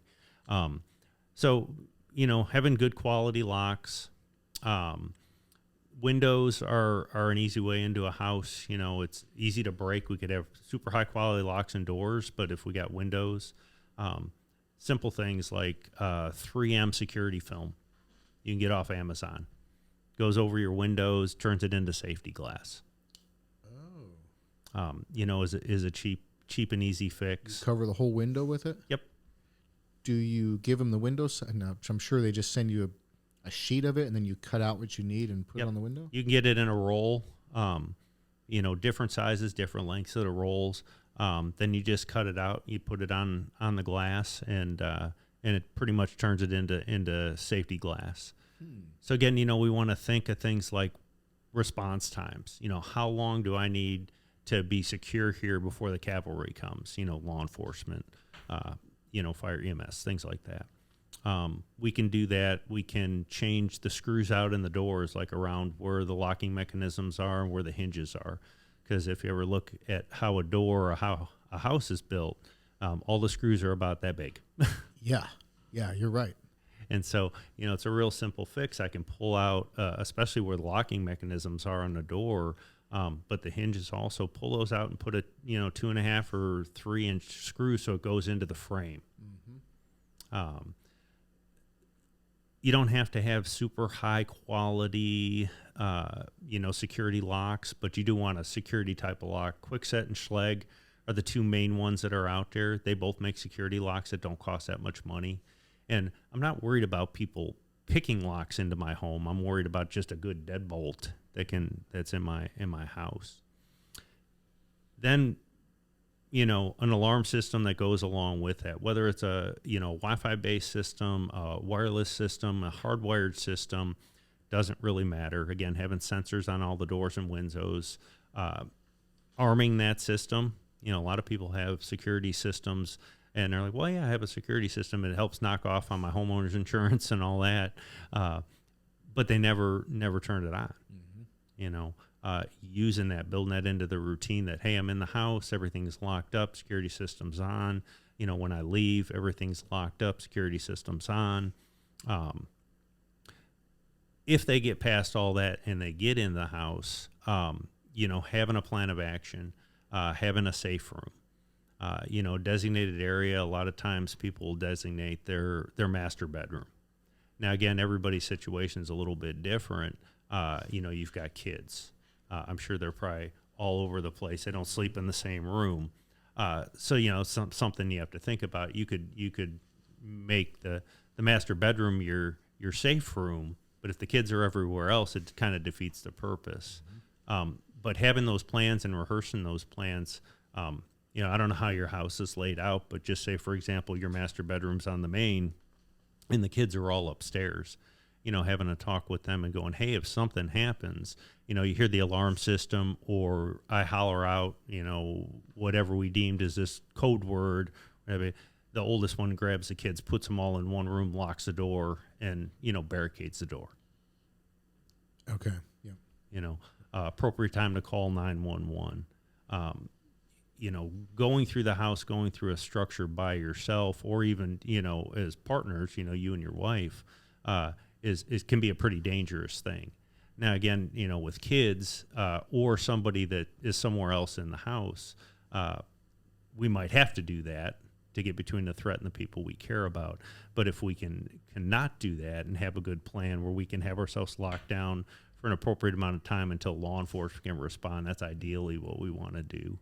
And then run rehearsals of those things, just like we would do, fire drills with the kids. Hey, if you smell smoke, this is what we're going to do. Running through rehearsals that if this happens, we're going to do this. If we can't do this, we're going to do this, and it doesn't have to be crazy, but we just every once in a while want to refresh those things in our, our heads and in their heads, what we're going to do. So when it's 2:00 in the morning and the alarm system's going off and you're half asleep, but all of a sudden you get rocketed with adrenaline and cortisol and these other chemicals that get in our systems. Sometimes we don't think clearly, and making it up on the fly doesn't always work for us. Yeah, especially if you get woken up. This was when we lived in Mount Juliet, but one night at 1 a.m., there's a cop at the door knocking, and I went out, turned the light on, opened the door, forgot the alarm system was set. So I opened the door, set off the alarm. It's 1 a.m. I'm trying to figure out what's going on. The guy's dressed like a cop. Mm-hmm. That's all I know. So I'm pulling out my phone, leave the door open to turn the alarm off. Thankfully, it was actually a cop. Yeah. And everything was fine, but a kid had wandered away from a birthday party and they found him. But when that happened, I was like, wow. I was fast asleep, and then I just lost my mind. Like, first of all, I didn't even confirm that the guy, I did everything wrong in that situation. Sure. So because I just I never thought about what I would do. And in the spur of the moment, it was like, you're waking up and you're disoriented and it's loud and the alarm's off, and completely mishandled it. Yeah. So the preparation thing just seems super key. Yeah, that, just having a plan and going over it every once in a while is important. And, you bring up a good point as far as, opening the door. COVID changed a lot of things. A lot of people are working from home. Some have gone back to work. A lot of them are still home. But, I get this question asked, and we address it in our home defense classes is, what do you do? If it's somebody that isn't expected knocking on your door, what do you do? A lot of people will just go open it, and, especially if it's during the day, not that bad things don't happen at night, but at night, if somebody comes knocking at the door, it's, 10 o'clock, we're more apt to slow up a little bit, think about why is somebody at my door at 10 o'clock, and, maybe ask them who they are through the door, or, turn the light on, look through the window, what have you. But if it's at 3 o'clock in the afternoon and somebody knocks on your door, a lot of people don't think, well, I wasn't expecting anybody, but let me go see who it is. And, our advice is on that, you're not expecting someone, Now, I'm not talking, UPS or the Postal Service or somebody dropping off a package. But if somebody comes to your door and knocks on the door and you're not expecting it, you don't know who they are when you come up and look out the window, don't open the door. Okay. The rings and the Nest, those and the security cameras where you can talk through them are great because you don't even have to be home. You can ask them what they want. If you're there, same thing. You can speak through that. Some people will say, well, I just won't answer the door then. If it's somebody I don't know, I won't answer the door and pretend I'm not there. Well, that's not a really good plan either because it's been proven here and right here in Nashville, they've, interviewed some burglars, people that break in, and they'll go right up to the door and knock, and if you answer the door, of course they have something that they're going to say like, hey, is John here? No, John doesn't live here. Oh, sorry, I got the wrong address. And they're going to go to another house where there's nobody. But what if they're, a home invader, somebody that has ill intent? They want to just get you to open that door. Yep. Or that burglar, if you don't answer the door, then it's like, okay, this might be the house. Yep. And they're coming in, and now you have a bigger problem. Yep. And now you're in there, and they didn't expect it, and that leads to other things. Yeah. And this is another thing I see too, where it's like, it's a good sort of wake up call for me, which is you're saying, look, man, this is also the world we're living in. If someone comes to your door at 3 p.m., it's not UPS, it's not FedEx, it's not Amazon, it's not the mailman, it's not anyone you know, you don't recognize them. You're saying, do not open that door. Yeah, nope. Which to you might be thinking, well, of course, man, come on. But like, this is like, if someone would have came to my door this afternoon at 3 p.m. and knocked on it, I would 100% have opened the door. Sure, absolutely. Because I don't want to be rude and giving them benefit of the doubt. And also, I don't know, just the way where I was raised and how I was raised, like, you open the door, someone's at the door, they need help, but that's not the world we're living in right now. Well, and that's the thing too, because, there's been instances where people have come up, like, I know one specifically, young girl comes up, bleeding and all this. Hey, I was in a car accident. Can you open the door? I need to use your phone. And it's a ruse. Bad guys are in the bushes next door. They're using that person to get you to open the door, and then they bum rush in. Wow. Now,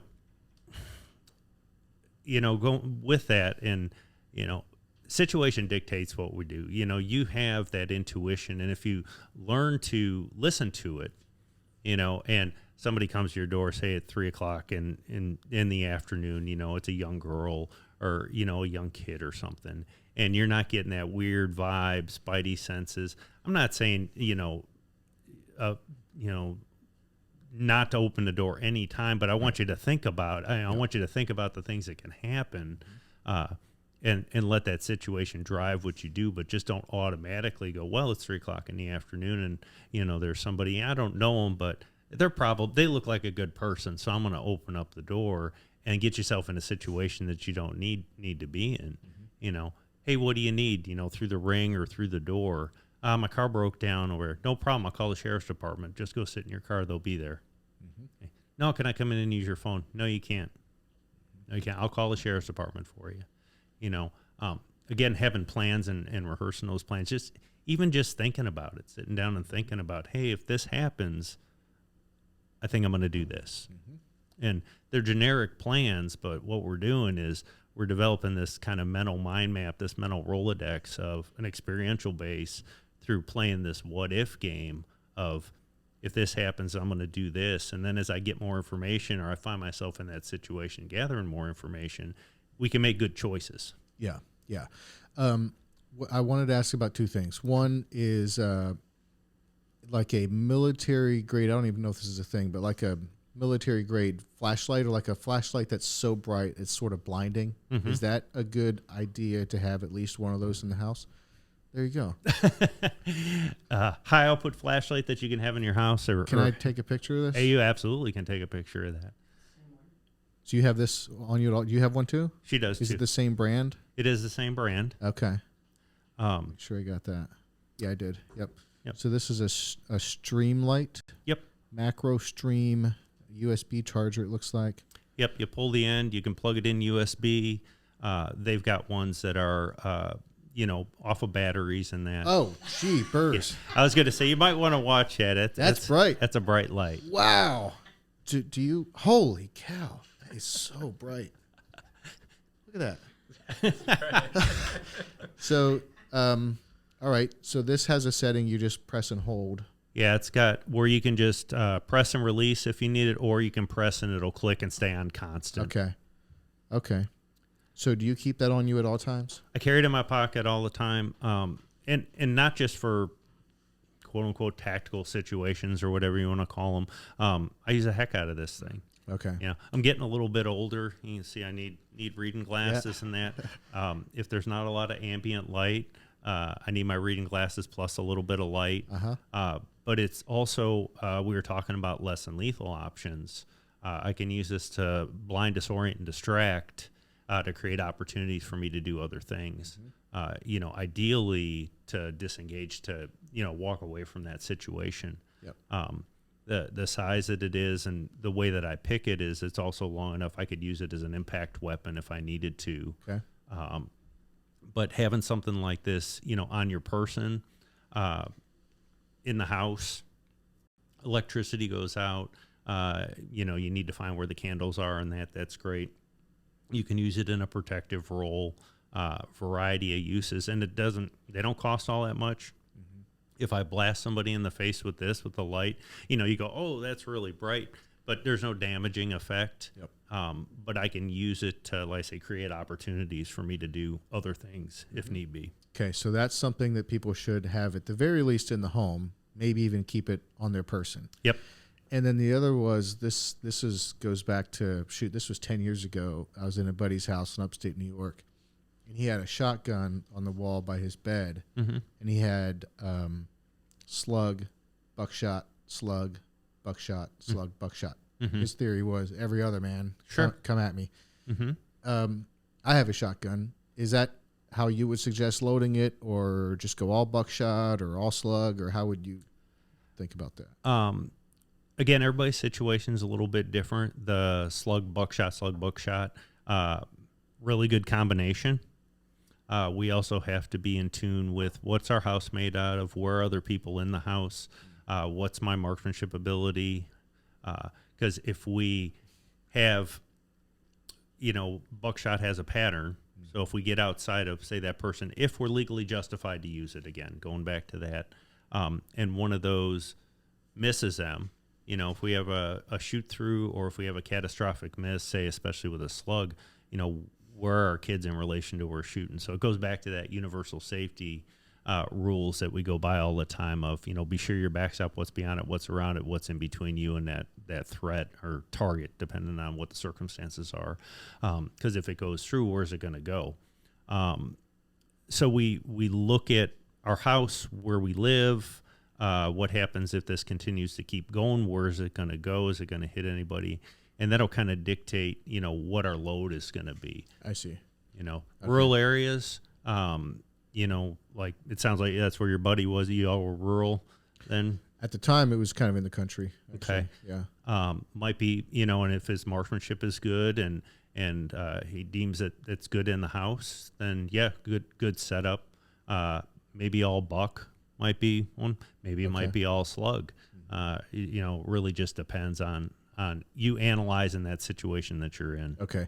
Better marks person could go more slug focused. Sure. Less accurate, go buckshot, particularly if there's not issues with kids on the other side of the threat maybe. Yep. Okay. And I mean, that's, I think, something too, when we're talking especially home defense, whatever it is, whether it's a pistol or a rifle or a shotgun, and regardless of caliber, is in our homes, there isn't much things that will stop bullets.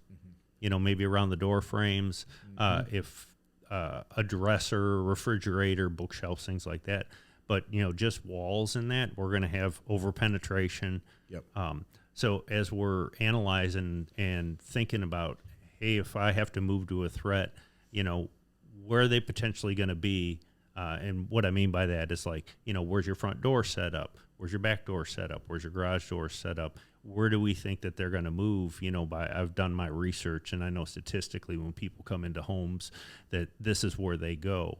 So if I have to engage somebody, where am I going to engage them? Where is that in relation to the other people that are in the house? do you know where people tend to go when they get in a home?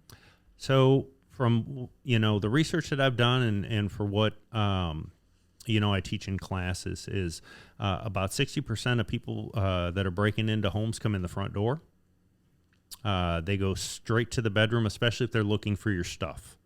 Okay, so somebody's coming to burglarize your home because we tend to keep things in our bedrooms, in sock drawers and things like that. And when they're coming in for stuff, normally they're in your home for about 3 minutes. That's it. Mm-hmm. Wow. Now, it could be a little bit more, a little bit less, depending. Each year it's a little bit different, and as things change. Like I said, there's a difference. So a home invasion is anybody that's in your home that you haven't invited. Mm-hmm. Okay. Somebody that is a burglar that's coming into your home, they want your stuff. So generally they don't want you there.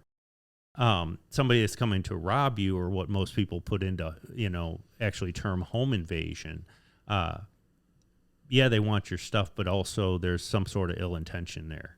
Now that can kind of change things. Again, still a lot of times coming in the front door, and then they think of where are you if they have ill intent. If they come in the middle of the night, where are you going to be? Mm-hmm. You're going to be in your bedroom, right? Mm-hmm. Where's your front door in relationship to your bedroom? I always tell people and think about, like, where's your front door in relation to where your kids are at, and where are you with that front door, and how can we get between, where a threat might come in and the people that we care about, because that might cause me then to maneuver to get between that threat and them. Mm-hmm. And sometimes we have to make some sacrifices, for the people that we care about to make sure that they're protected. Mm-hmm. So, but as we're doing this analysis and this threat assessment, and we're playing this what if game around our home, these are all things that we kind of think about. Yeah. Yep. Okay. Is there anything else that people need to be having in their homes? Okay, so maybe some weapons, possibly flashlight. What do you think about? Well, I guess it's a two-part question. Anything else that we should have in our homes, and then also, what do you think about sort of having a pistol or knives kind of hid throughout the house? Oh, okay, yeah, good question. So, starting at the first part. Especially if we're having firearms in our home to protect ourselves. But even if we don't, having trauma kits and first aid kits in the home. The first aid kits being for, kids are outside playing, they need Band-Aids, ice packs, things like that. Trauma kits for if something bad does happen, and the ability to use those, whether you come take a class with us, an armed citizen trauma specific class, or you go and take, Red Cross first aid class or whatever. It doesn't really matter, as long as you get some sort of training, but having some sort of trauma kit that's there.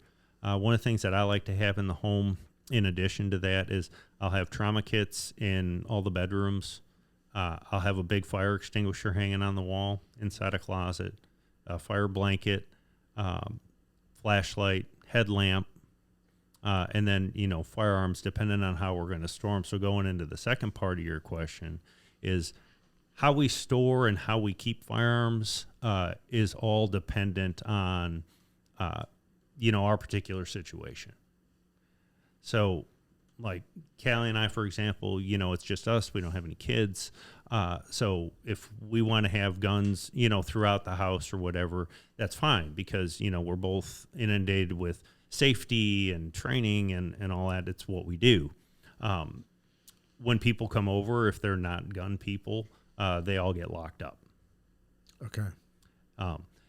Because you're responsible, whether, that person knows about guns or not. If they come into your home and they find one of those firearms, you're going to be responsible if something happens. Now, as far as like storage or accessibility to them, again, it depends. So like you've got kids, so that might mean, maybe I have some sort of lockbox or some sort of security safe that's easily accessible, that I can have a gun in a ready state, that when, the alarm goes off at 2:00 in the morning and I get up out of bed and I wipe the sleep out of my eyes, then I go and access the gun, if that's part of your system, or locked in the safe, or, in a drawer or whatever. It all just depends on who you're going to have around. And so one of the things that we talk about in the early classes, especially that novice classes, is storage. if you're going to choose to have a firearm, think about the other people that are in your house that live there, but then also potentially the people that can come in. If you have a get together or friends over and they decide that, they're going to go to the bathroom, but then they poke around in a room or something. What if they come across, this firearm? Do I want that locked up? Or, other people that I don't know their level of training, or I'm not comfortable with them having access to it, that they can't get to it. Okay. Is there other things that you think should be in the house, or did we cover most of it then? As far as personal protection, I think we pretty much covered most of it, but then we could also, go into preparedness. Yep. Go for it. I want to hear about that too. I want to hear your thoughts on that. So with the different things that have been going on, the storms that we've had, they've affected us also.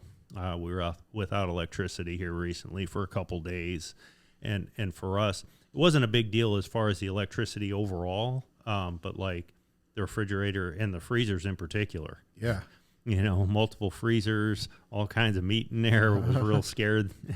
Were we going to be able to keep that, or was it going to go bad? So for us, it was really a catalyst, and we've been talking about it of we're going to get a whole house generator. Just because it's becoming more prevalent where, we're having power outages. It affected us over Christmas with the rolling blackouts and that our pipes burst. Ooh. Yeah. Ooh. Christmas Eve day. No way. Yeah. Ah, man, what a bummer. Yeah. And that's something I don't hear about nearly as often in Tennessee, I'll say that. Upstate New York, man, we had some apartments, and it just gets so cold. Yeah. 1 to 3 pipes would burst every winter. It would just happen. Yeah. But down here, you don't hear of it quite as often. No, it's a bummer. That was an unusual cold snap. It can really ruin a lot. Water is destructive. Yep. Yeah. Well, we got a whole new kitchen out of it, and new floors in the living room, and from the burst pipe. Oh yeah. Oh wow! Yikes. Yeah. Well, hopefully it wound up being a good thing in the end. Was insurance involved? Oh yeah. Yeah. Okay. Insurance took care of it. Yeah. Okay. Yeah. Yeah. I mean, it all worked out, but I mean, with that, again, the home generator, but even aside from that, just being a little bit self-sufficient. So I think, going back, COVID was a very good example, with the lockdowns and people were at home and supposed to stay in their homes. And I think it was a shock to a lot of people that, in a good way, that, hey, we need to be a little bit self-sufficient. We need to be a little bit prepared. Now that things are kind of, for the most part back to normal, I think a lot of people have gone back to, I'm going to stick my head in the sand. Yes. But I think there's a small percentage that, kept their head out and realized, hey, I need to be kind of a little bit self-sufficient. And, if you go on FEMA's website, it says right on there, every household should have, 3 days of food and water if something happens, natural disaster or what have you, until they have time to, to get to you with aid. What happens if they can't get to you with aid, though? And if they're telling you at least 3 days, that should key everybody into, hey, we should be a little bit self-sufficient. So I think it's very important that we're prepared enough to take care of ourselves when things don't work the way we're normally used to. Ice storms that come in, catastrophic winds like we just had, and rain. What happens if we can't get to the stores? Do you have enough food to sustain yourself for multiple days? Do you have enough water? At Christmas when we had the pipes burst, we were fortunate we got the water back running pretty quick, thanks to a friend of ours. But, we didn't have any water in the house for a little bit. No plumber was answering the phone calls. Called about a dozen people. We only went about a day without water, but how do you flush your toilets? Do you have water to drink? And, so having water, we did. We were fortunate. I keep 5-gallon jugs of water, and, we have cases of water that we drink in that. But a lot of people don't have that. And so if you don't have these things that we're normally used to having, how do we sustain, even if it's just for a short period of time. So I think, everybody needs to, and I'm not saying that you got to be completely self-sufficient and go off grid, and that if you want to do that, that's great, Yep. and I'm all for it. But, do you have a little bit of extra food? Can you sustain you and your family, for 3 days a week, 2 weeks? Water, same thing. Do you got extra stuff for personal hygiene? Blankets, sleeping bags, things if we don't have heat? Do you have heaters or are there generators? Do you have to rely on the grocery store all the time, or do you have a freezer that, you've went in with some friends and got, part of a cow or a hog or something like that? And I said, you don't have to get crazy on it, but understand that things do happen and we can't just call and somebody materialize with food, water, medical aid with EMS. The fire department doesn't just show up right away, and being somewhat self-sufficient so we can sustain for at least a limited period of time without anybody's help. Yeah. When it comes to preparedness, do you focus at all on being able to travel, go somewhere if you need to go somewhere? So, like, if something happens, being able to, like, bug out, if you will. Yep. No, not necessarily. Not for me personally. It's great in the books and and shows and things like that. Yep. But I'd rather be at home. Okay. Or if I'm out somewhere, do I have enough stuff so I can get back home to where all my other stuff is? Okay, sure. And so, having the ability, if we're out somewhere and there's a natural disaster or something and I can't drive, or even if I can drive, do I have enough stuff in my vehicle to sustain me for the amount of time it takes to get back home where all my stuff is? Because that's kind of our home base. That's at homestead where we've got all these extra things. Mm-hmm. Now, I'm curious if you would think about that differently if you lived in the city closer to like where we are, because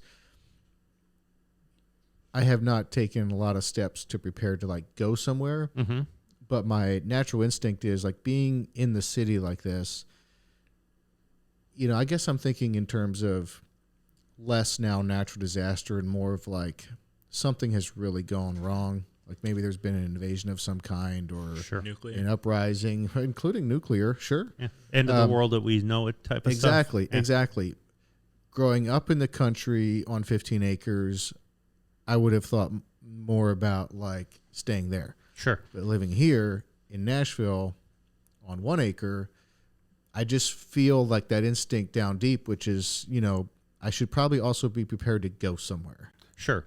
Go 2 hours out of Nashville to a friend's 100 acres or something like that. Like I think about that and I wonder if that's because of being in the city, whereas you're more in the country. And so, that's about as good a scenario as you're going to get. If you have everything there, you'd want to stay there. Sure. Do you think that would be the case? Well, and I think you bring up a good point. The first thing that I would say, driving in here and looking is, what type of community do you have here?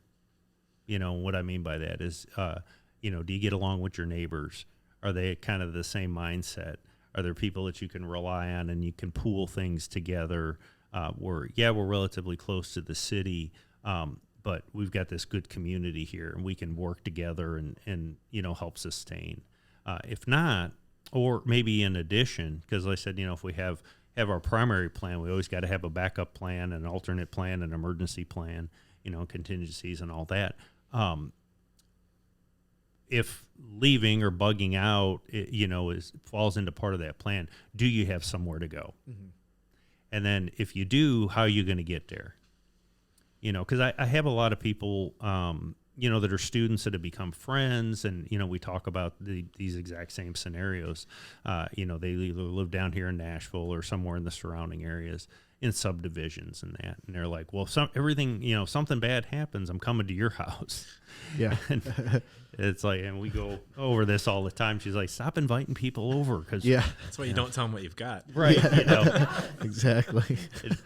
But having that plan in place, that if something is happening, number one, to be able to anticipate where it's going by wherever you get your information from, whether it's news sources, which depending on which news outlets you watch, it's their narrative. But you get information, you might be able to just drive. Just take our house, for example. If, you were going to come to our house, which is an hour and 20 minutes away, you see all this is going on, you call me up like, I don't know. Well, jump in your car, let's go now, and get there. But having that plan and know where we're going, and then how are we going to get there? Because then also, you have to think about, for you've got the whole family. How are we going to get all them there? Because you might be able to, grab a pack, if you will, and trek across, which would be, an hour or 2 hour drive, but might be a couple days if we're, walking, be able to take a backpack and do that. But will the kids be able to do that? How do we wrangle the kids and do that? And so I guess, it really comes down to planning. And then notice when I said earlier, have a willingness, do whatever it takes to protect yourself, protect the people you care about, and be a better member of your community.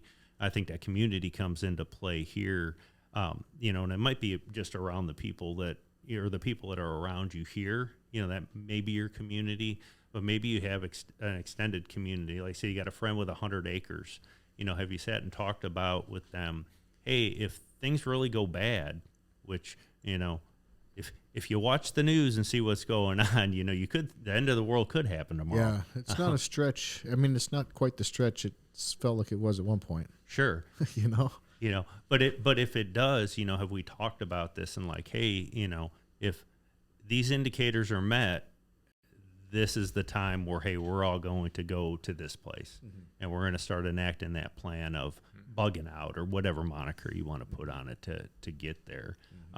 But planning is a huge thing with it, and everybody's a little bit different. Yep. Yep, that makes sense. Yeah, I think also having kids, being in the city, again, if it's a natural disaster, then it's all good. You're here, and if I happen to have a home generator, then it's all good. But if there's like some sort of an unrest or something along those lines, like an invasion or whatever, I don't think I want to be the only house in the neighborhood that the lights are lit up on. You know what I mean? Like that Very seems good like point.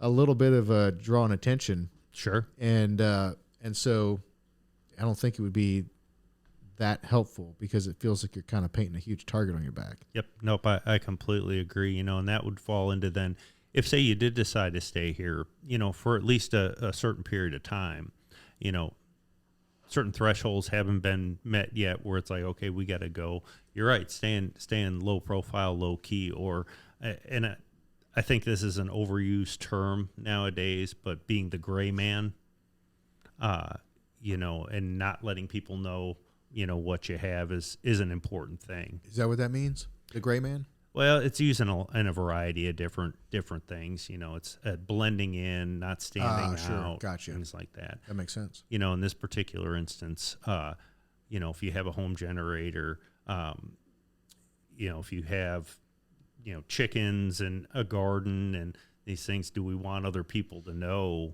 Because if they don't have any of that stuff and there's civil unrest, they're like, well, I can just go over here and get it from them, and that could cause us all kinds of problems. Yeah. So, living low key and under the radar until those certain thresholds are met where we're going to go somewhere else, if that's part of our plan, I think is important, and not kind of showing our cards to everybody at the table. We used to build storage sheds and cabins, and this was probably 2013, 12, 2011, 2010-ish. There was like an upsurge of popularity with the whole prepper movement. Mm-hmm. And back then, that's 12, 13 years ago now, a lot of people viewed that as sort of fringe and kind of people being a little bit extreme. And some of them bought some of our stuff to put on acreage to have it. And they would outfit it with like booby traps and stuff around the thing and have lots of food and water. And it was fascinating to me. I remember watching some of their YouTube videos and kind of being fascinated by it, but it did seem more fringe, and it's fascinating now because it seems a lot less fringe. Yep. It's like, oh, okay, I see what they were doing now. Sure. There's a real utility to that, or there can be. Yep. There really can be. I think so. And again, it's not being paranoid; it's just being prepared.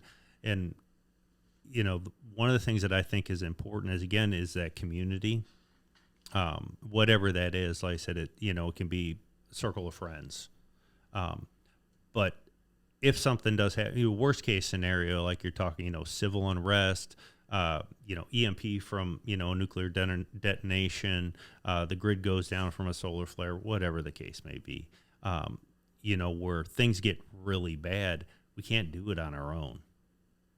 No matter how many preps you have, no matter how prepared you are, you can have this garage full of food and water and guns and all that. You still can't do it all on your own. You need other people. You need a community of like-minded people.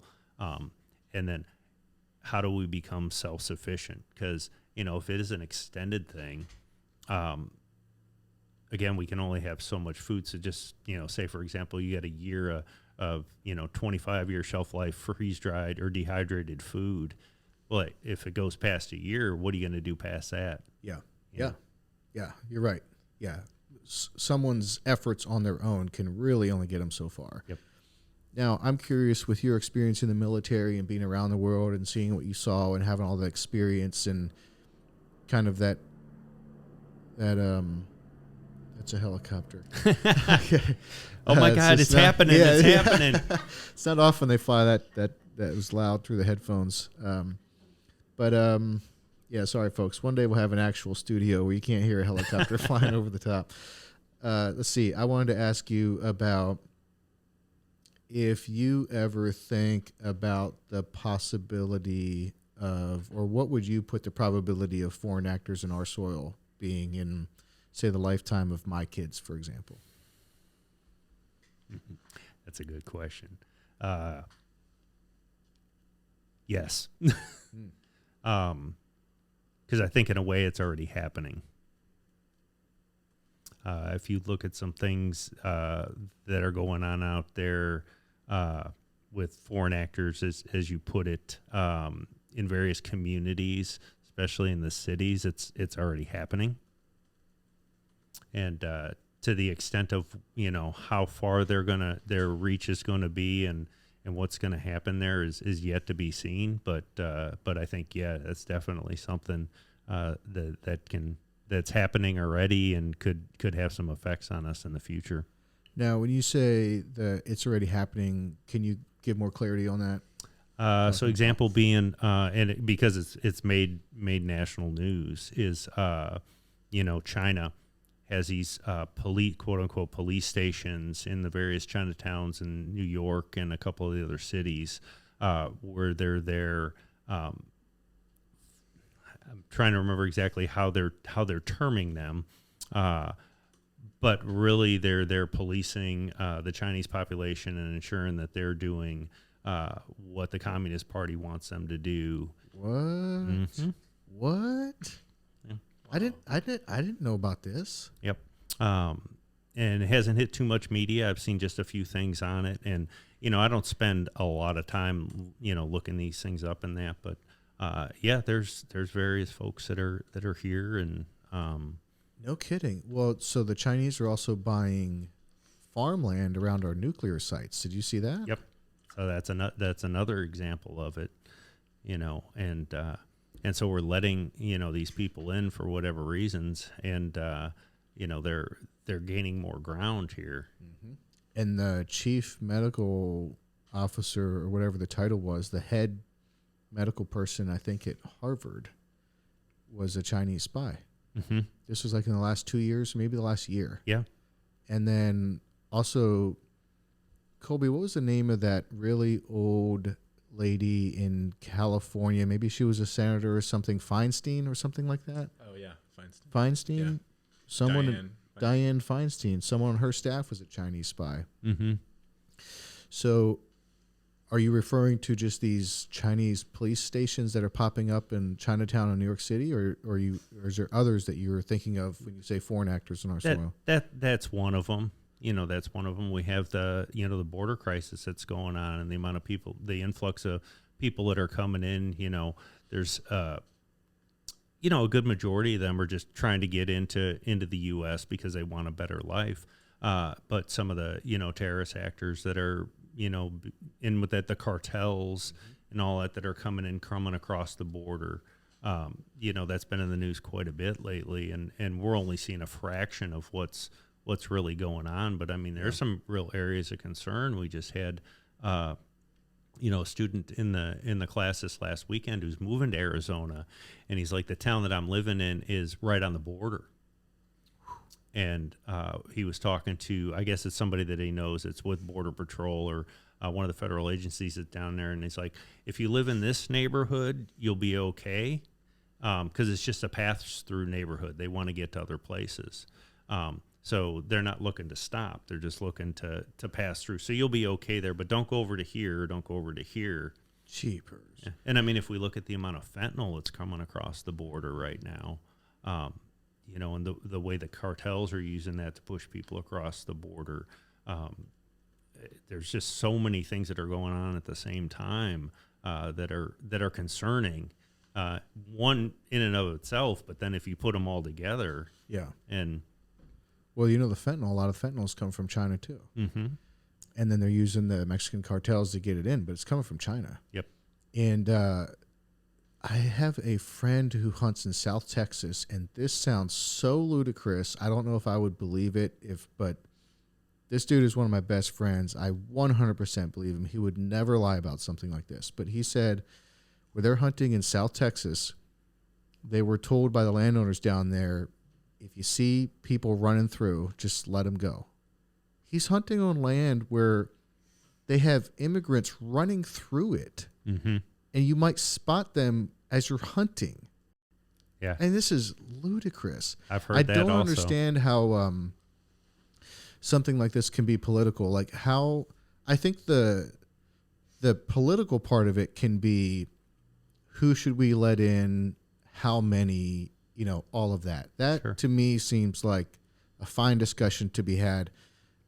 But we should know who's coming in and we should control it. Like I don't understand how it can be political, or you can have any political opinion on, no, we should just let whoever wants to come in, and we don't know if they're coming in or who's coming in or how many of them are coming in. That makes no sense. Right. Like that's not even, now it needs to come out of the political realm. Like that's not even a political issue. That's just a basic, this isn't going to work. Right. Like we need to control who comes in and who doesn't and how many. And then politics can be involved with the nuances of that, but we can't just not know who's coming in. Sure. Good grief. Yeah. I mean, there needs to be policies in place, that are enforced, that these are the rules. If you want to come in, that's fine. We want to let people in. I mean, That's what this country is built off of. But you have to meet these requirements. We have to know who is coming in, not just a free-for-all coming across the border and you get to go wherever you want. And the politicians can argue about what those roles should be. Sure. I'm fine with that. I don't really know if I even care where they wind up, as long as it's smart people on both sides arguing about it. Yep, absolutely. But you can't just have a free-for-all. Good grief. It's so absurd. Yeah. I think that the two concerns that I have when it comes to unrest or invasion or anything like that is, if we continue to be this incompetent at top level federal government, at some point there's going to be foreign people on our soil. That's going to be a problem for you and I and the rest of regular American citizens. Sure. Then it's going to be our problem. Absolutely. Because it was so grossly incompetent at the high level for such a long period of time. I mean, come on, it's just common sense. Like if you're just incompetent for a long enough period of time, there's going to be a problem. And then the other thing I think about is the trust of the American citizens has been so deteriorated. Like we can't trust mainstream media anymore, really. It appears that way. Sure. And then if you get that lumped in with the government and that lumped in with the technology companies like Facebook and Twitter, because with the Twitter files, we now see the FBI and the CIA are at Twitter headquarters all the time, as they are with Facebook. It's just the agreement they have. Sure. And then you get all of these, some would lump in big pharma with that. You get all of these kind of the elites in power working together. If that goes on long enough where the regular people perceive that they are not out for our good anymore, and that gets exaggerated and exasperated even more over time, and more trust gets lost and more power gets used for their benefit and not for ours, then at some point there's going to be an issue between common people and the few people in power too. Sure. I think that, I'd be curious to know what you think about this. I'm no expert here, but it seems to me like the news media wants to position us right versus left. That's all we hear about, right versus left, right versus left.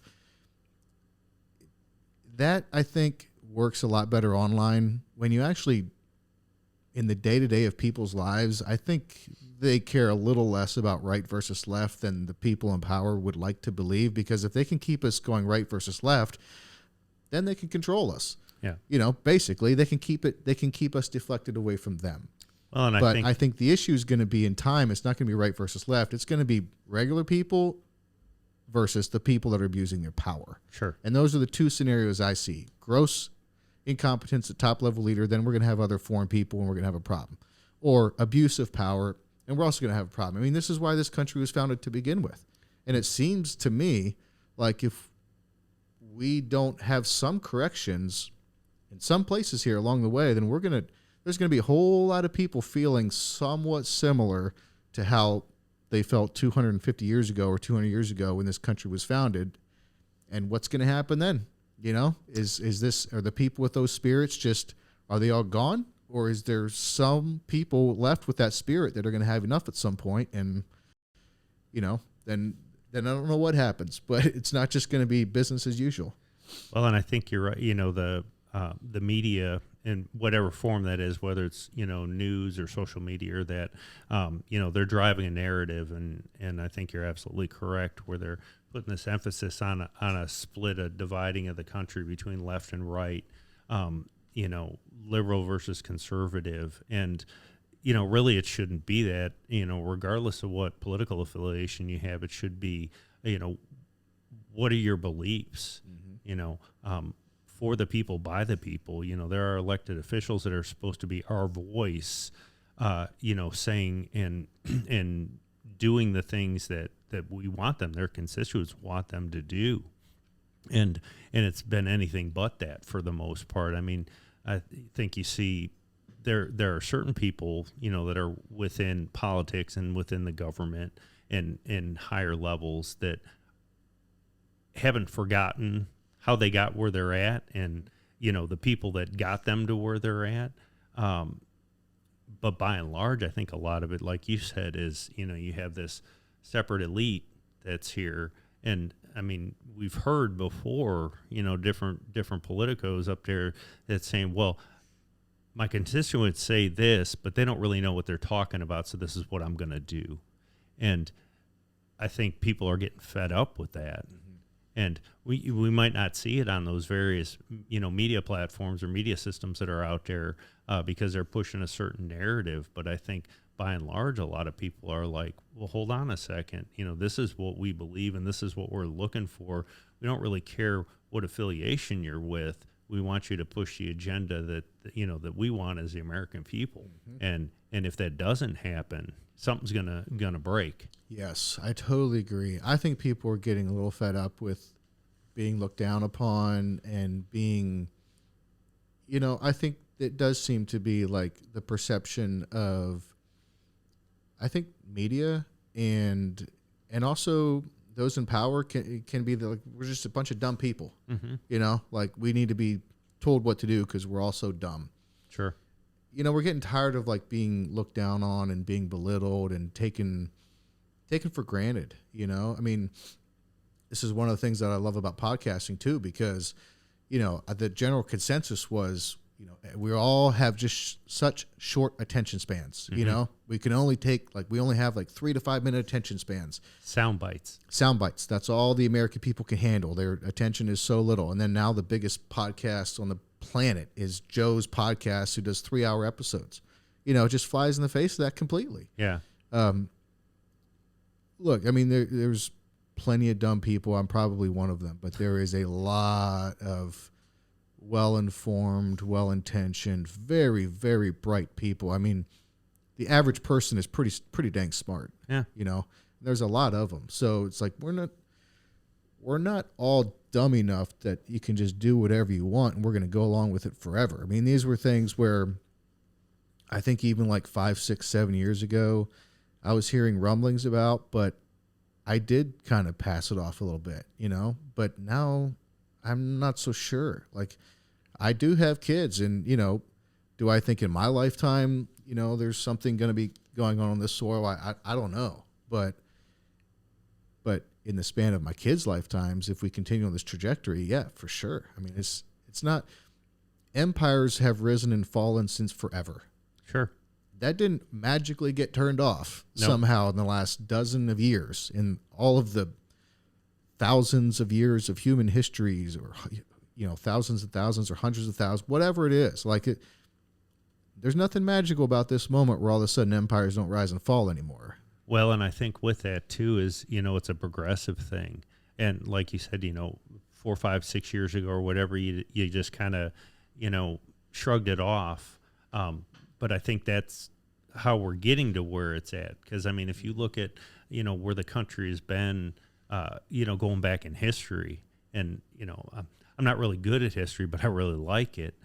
You know, if we start thinking about the 20s, 30s, and the 40s, you know, the urbanization of society, pulling people out of the rural areas and bringing them into, you know, urbanized society, and the reliance then on government, you know, that we need help with this, the New Deal, things as we progress forward, and they become the norm. And then, you know, as you go, so one thing that they do, it's like, this is ultimately what we want to do, but we're going to do this little thing first. And people might complain about it a little bit, but after a while they're like, that's really not that bad. Mm-hmm. So it's okay, and it becomes the norm. And then that just leads to, now we can do this other little thing and this other little thing that continue to then get to their end objective. Yes. And I think that's what's happening is, you know, where they're pushing things and seeing what they can get away with. And when people push back a little bit, they back off some, mm-hmm. until they are like, this is kind of the normal, and now we're going to push it a little bit more. Yep, 100%. And one recent example of that is, you know, it made the news recently that the Energy Department's official findings maybe is that COVID probably did come from the lab in Wuhan, mm-hmm. but they're saying that with low confidence. And then the FBI agrees, and maybe another one or two, but then another agency or two is saying they don't really know. But the headline was, you know, the Department of Energy, based on their assessment, you know, COVID did come from the Wuhan Institute of Virology, which was something you couldn't say like 2 years ago. You were like an extreme right-winger if you said that. Right. And so now they're saying that it probably did come from there based on their assessment, but they're saying with low confidence. What they didn't say is that they were never going to say this all along. The reason they're saying that is because it got subpoenaed. Mm-hmm. Do you know that? They got subpoenaed, and they had to bring the information out. Otherwise, they were just going to sit on it. Yeah. So it's like they leak this stuff very carefully, and they have these ridiculous little taglines to it, like, we think it was this, but we're saying it with low confidence. Like, come on. Like, it's that type of thing where, you know, I was just sort of in a paranoid state of mind, maybe I was just seeing things for the way they really are for a second. But I was talking with my wife recently about how, you know, sometimes it does feel like we're in this big sort of simulation where they just have their hands on all of the levers. Like, all right, they want us traveling more, so they lower fuel prices. Now they don't want us traveling quite as much, so they raise the fuel prices. Now grocery goes up a little bit more, so we're eating different types of things. And now we're putting this type of therapeutic in our body. And now too many people are buying homes, so now they raise the interest rates on us. And now they want us buying homes again more, so they lower the interest rate. It's like everything is controlled. Yep. I mean, there is very little. We like to think like we're more just sort of free market, I think, mm-hmm. but there's not a lot of free market left. I mean, most of the things are being controlled. I mean, when you have people living paycheck to paycheck, you can entirely control their lives through the monetary system. Sure. And they do. So whether that's ill intent or whether it's just what they have to do to make this world go round, I'm not smart enough to know the difference, but it's happening. Mm-hmm. So, or things like, this is going on, COVID lockdowns, people aren't working, that now we're going to give you a tax incentive, a tax rebate. mm-hmm. So we're relying on them to get money. And I'm not saying that, when ours came in the mail that we didn't cash it. And I cashed a check, man. Yeah, heck yeah. But so many people rely on that, and then you start looking at that, and that's the thing again where, okay, we got you here. We're going to give you this little incentive. We're going to take care of you right now because it's hard times, and now things are back to normal. But oh no, you still need help. So yeah, we're here, but you're relying on us. But this is what we need from you. Mm-hmm. Exactly. And someone made a point recently that pandemics are not a new thing. Mm-mm. So the founding fathers, they knew about pandemics when they wrote up our laws. Yeah, and there's not an exception in there for pandemics. Which I thought was a fairly interesting point. Yeah. And then too, I think, look, it seems, all right. So it also seems increasingly clear that this last pandemic came from the science community, who is then telling us how exactly to navigate through it. And so we're supposed to believe the very, very people that it came from. And oh, by the way, what they were working on had no benefit. No benefit. I mean, the former head of the CDC under oath is saying there was no benefit for what they were working on. So they're working on something extremely dangerous. Plenty of people died because of it.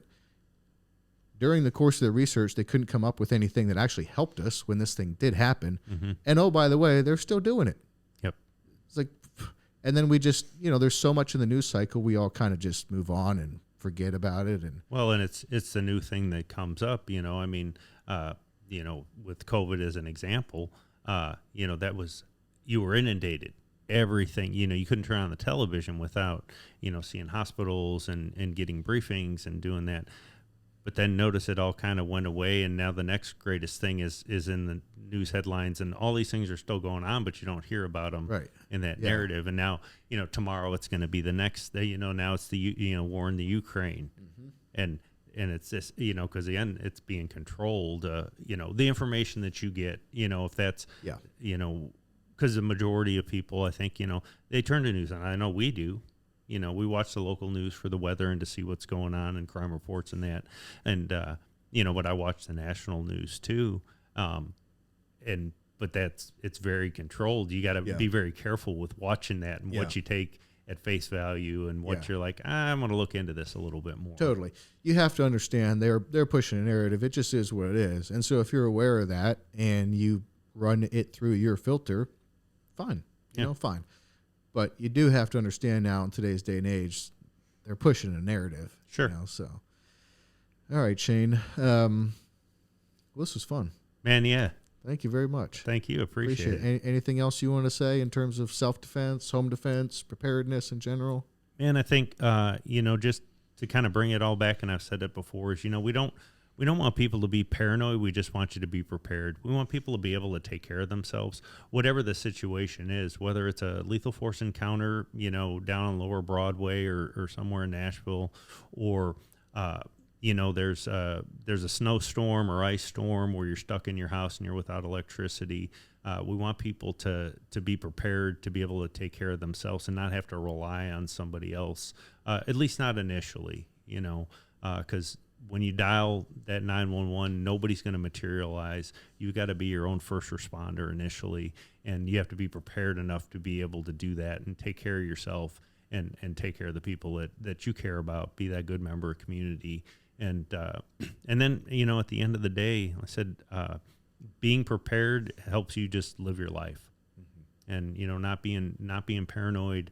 But just being able to live your life and go about things and know if something happens that we can take care of it and we can take care of ourselves, until we can get some help. Love it. All right. Well, thank you again for being on. The website is personalsurvivalsolutions.com. And you guys have an Instagram account also. They can check you out there. Is that also Personal Survival Solutions on Instagram? Yep. Instagram, Facebook, and LinkedIn are all at Personal Survival Solutions. Okay. so people can check you out. They can travel in from any part of the country and get lessons with you guys. And all right, good. Well, thank you all for listening. Bye. Try to catch me howling at the moon.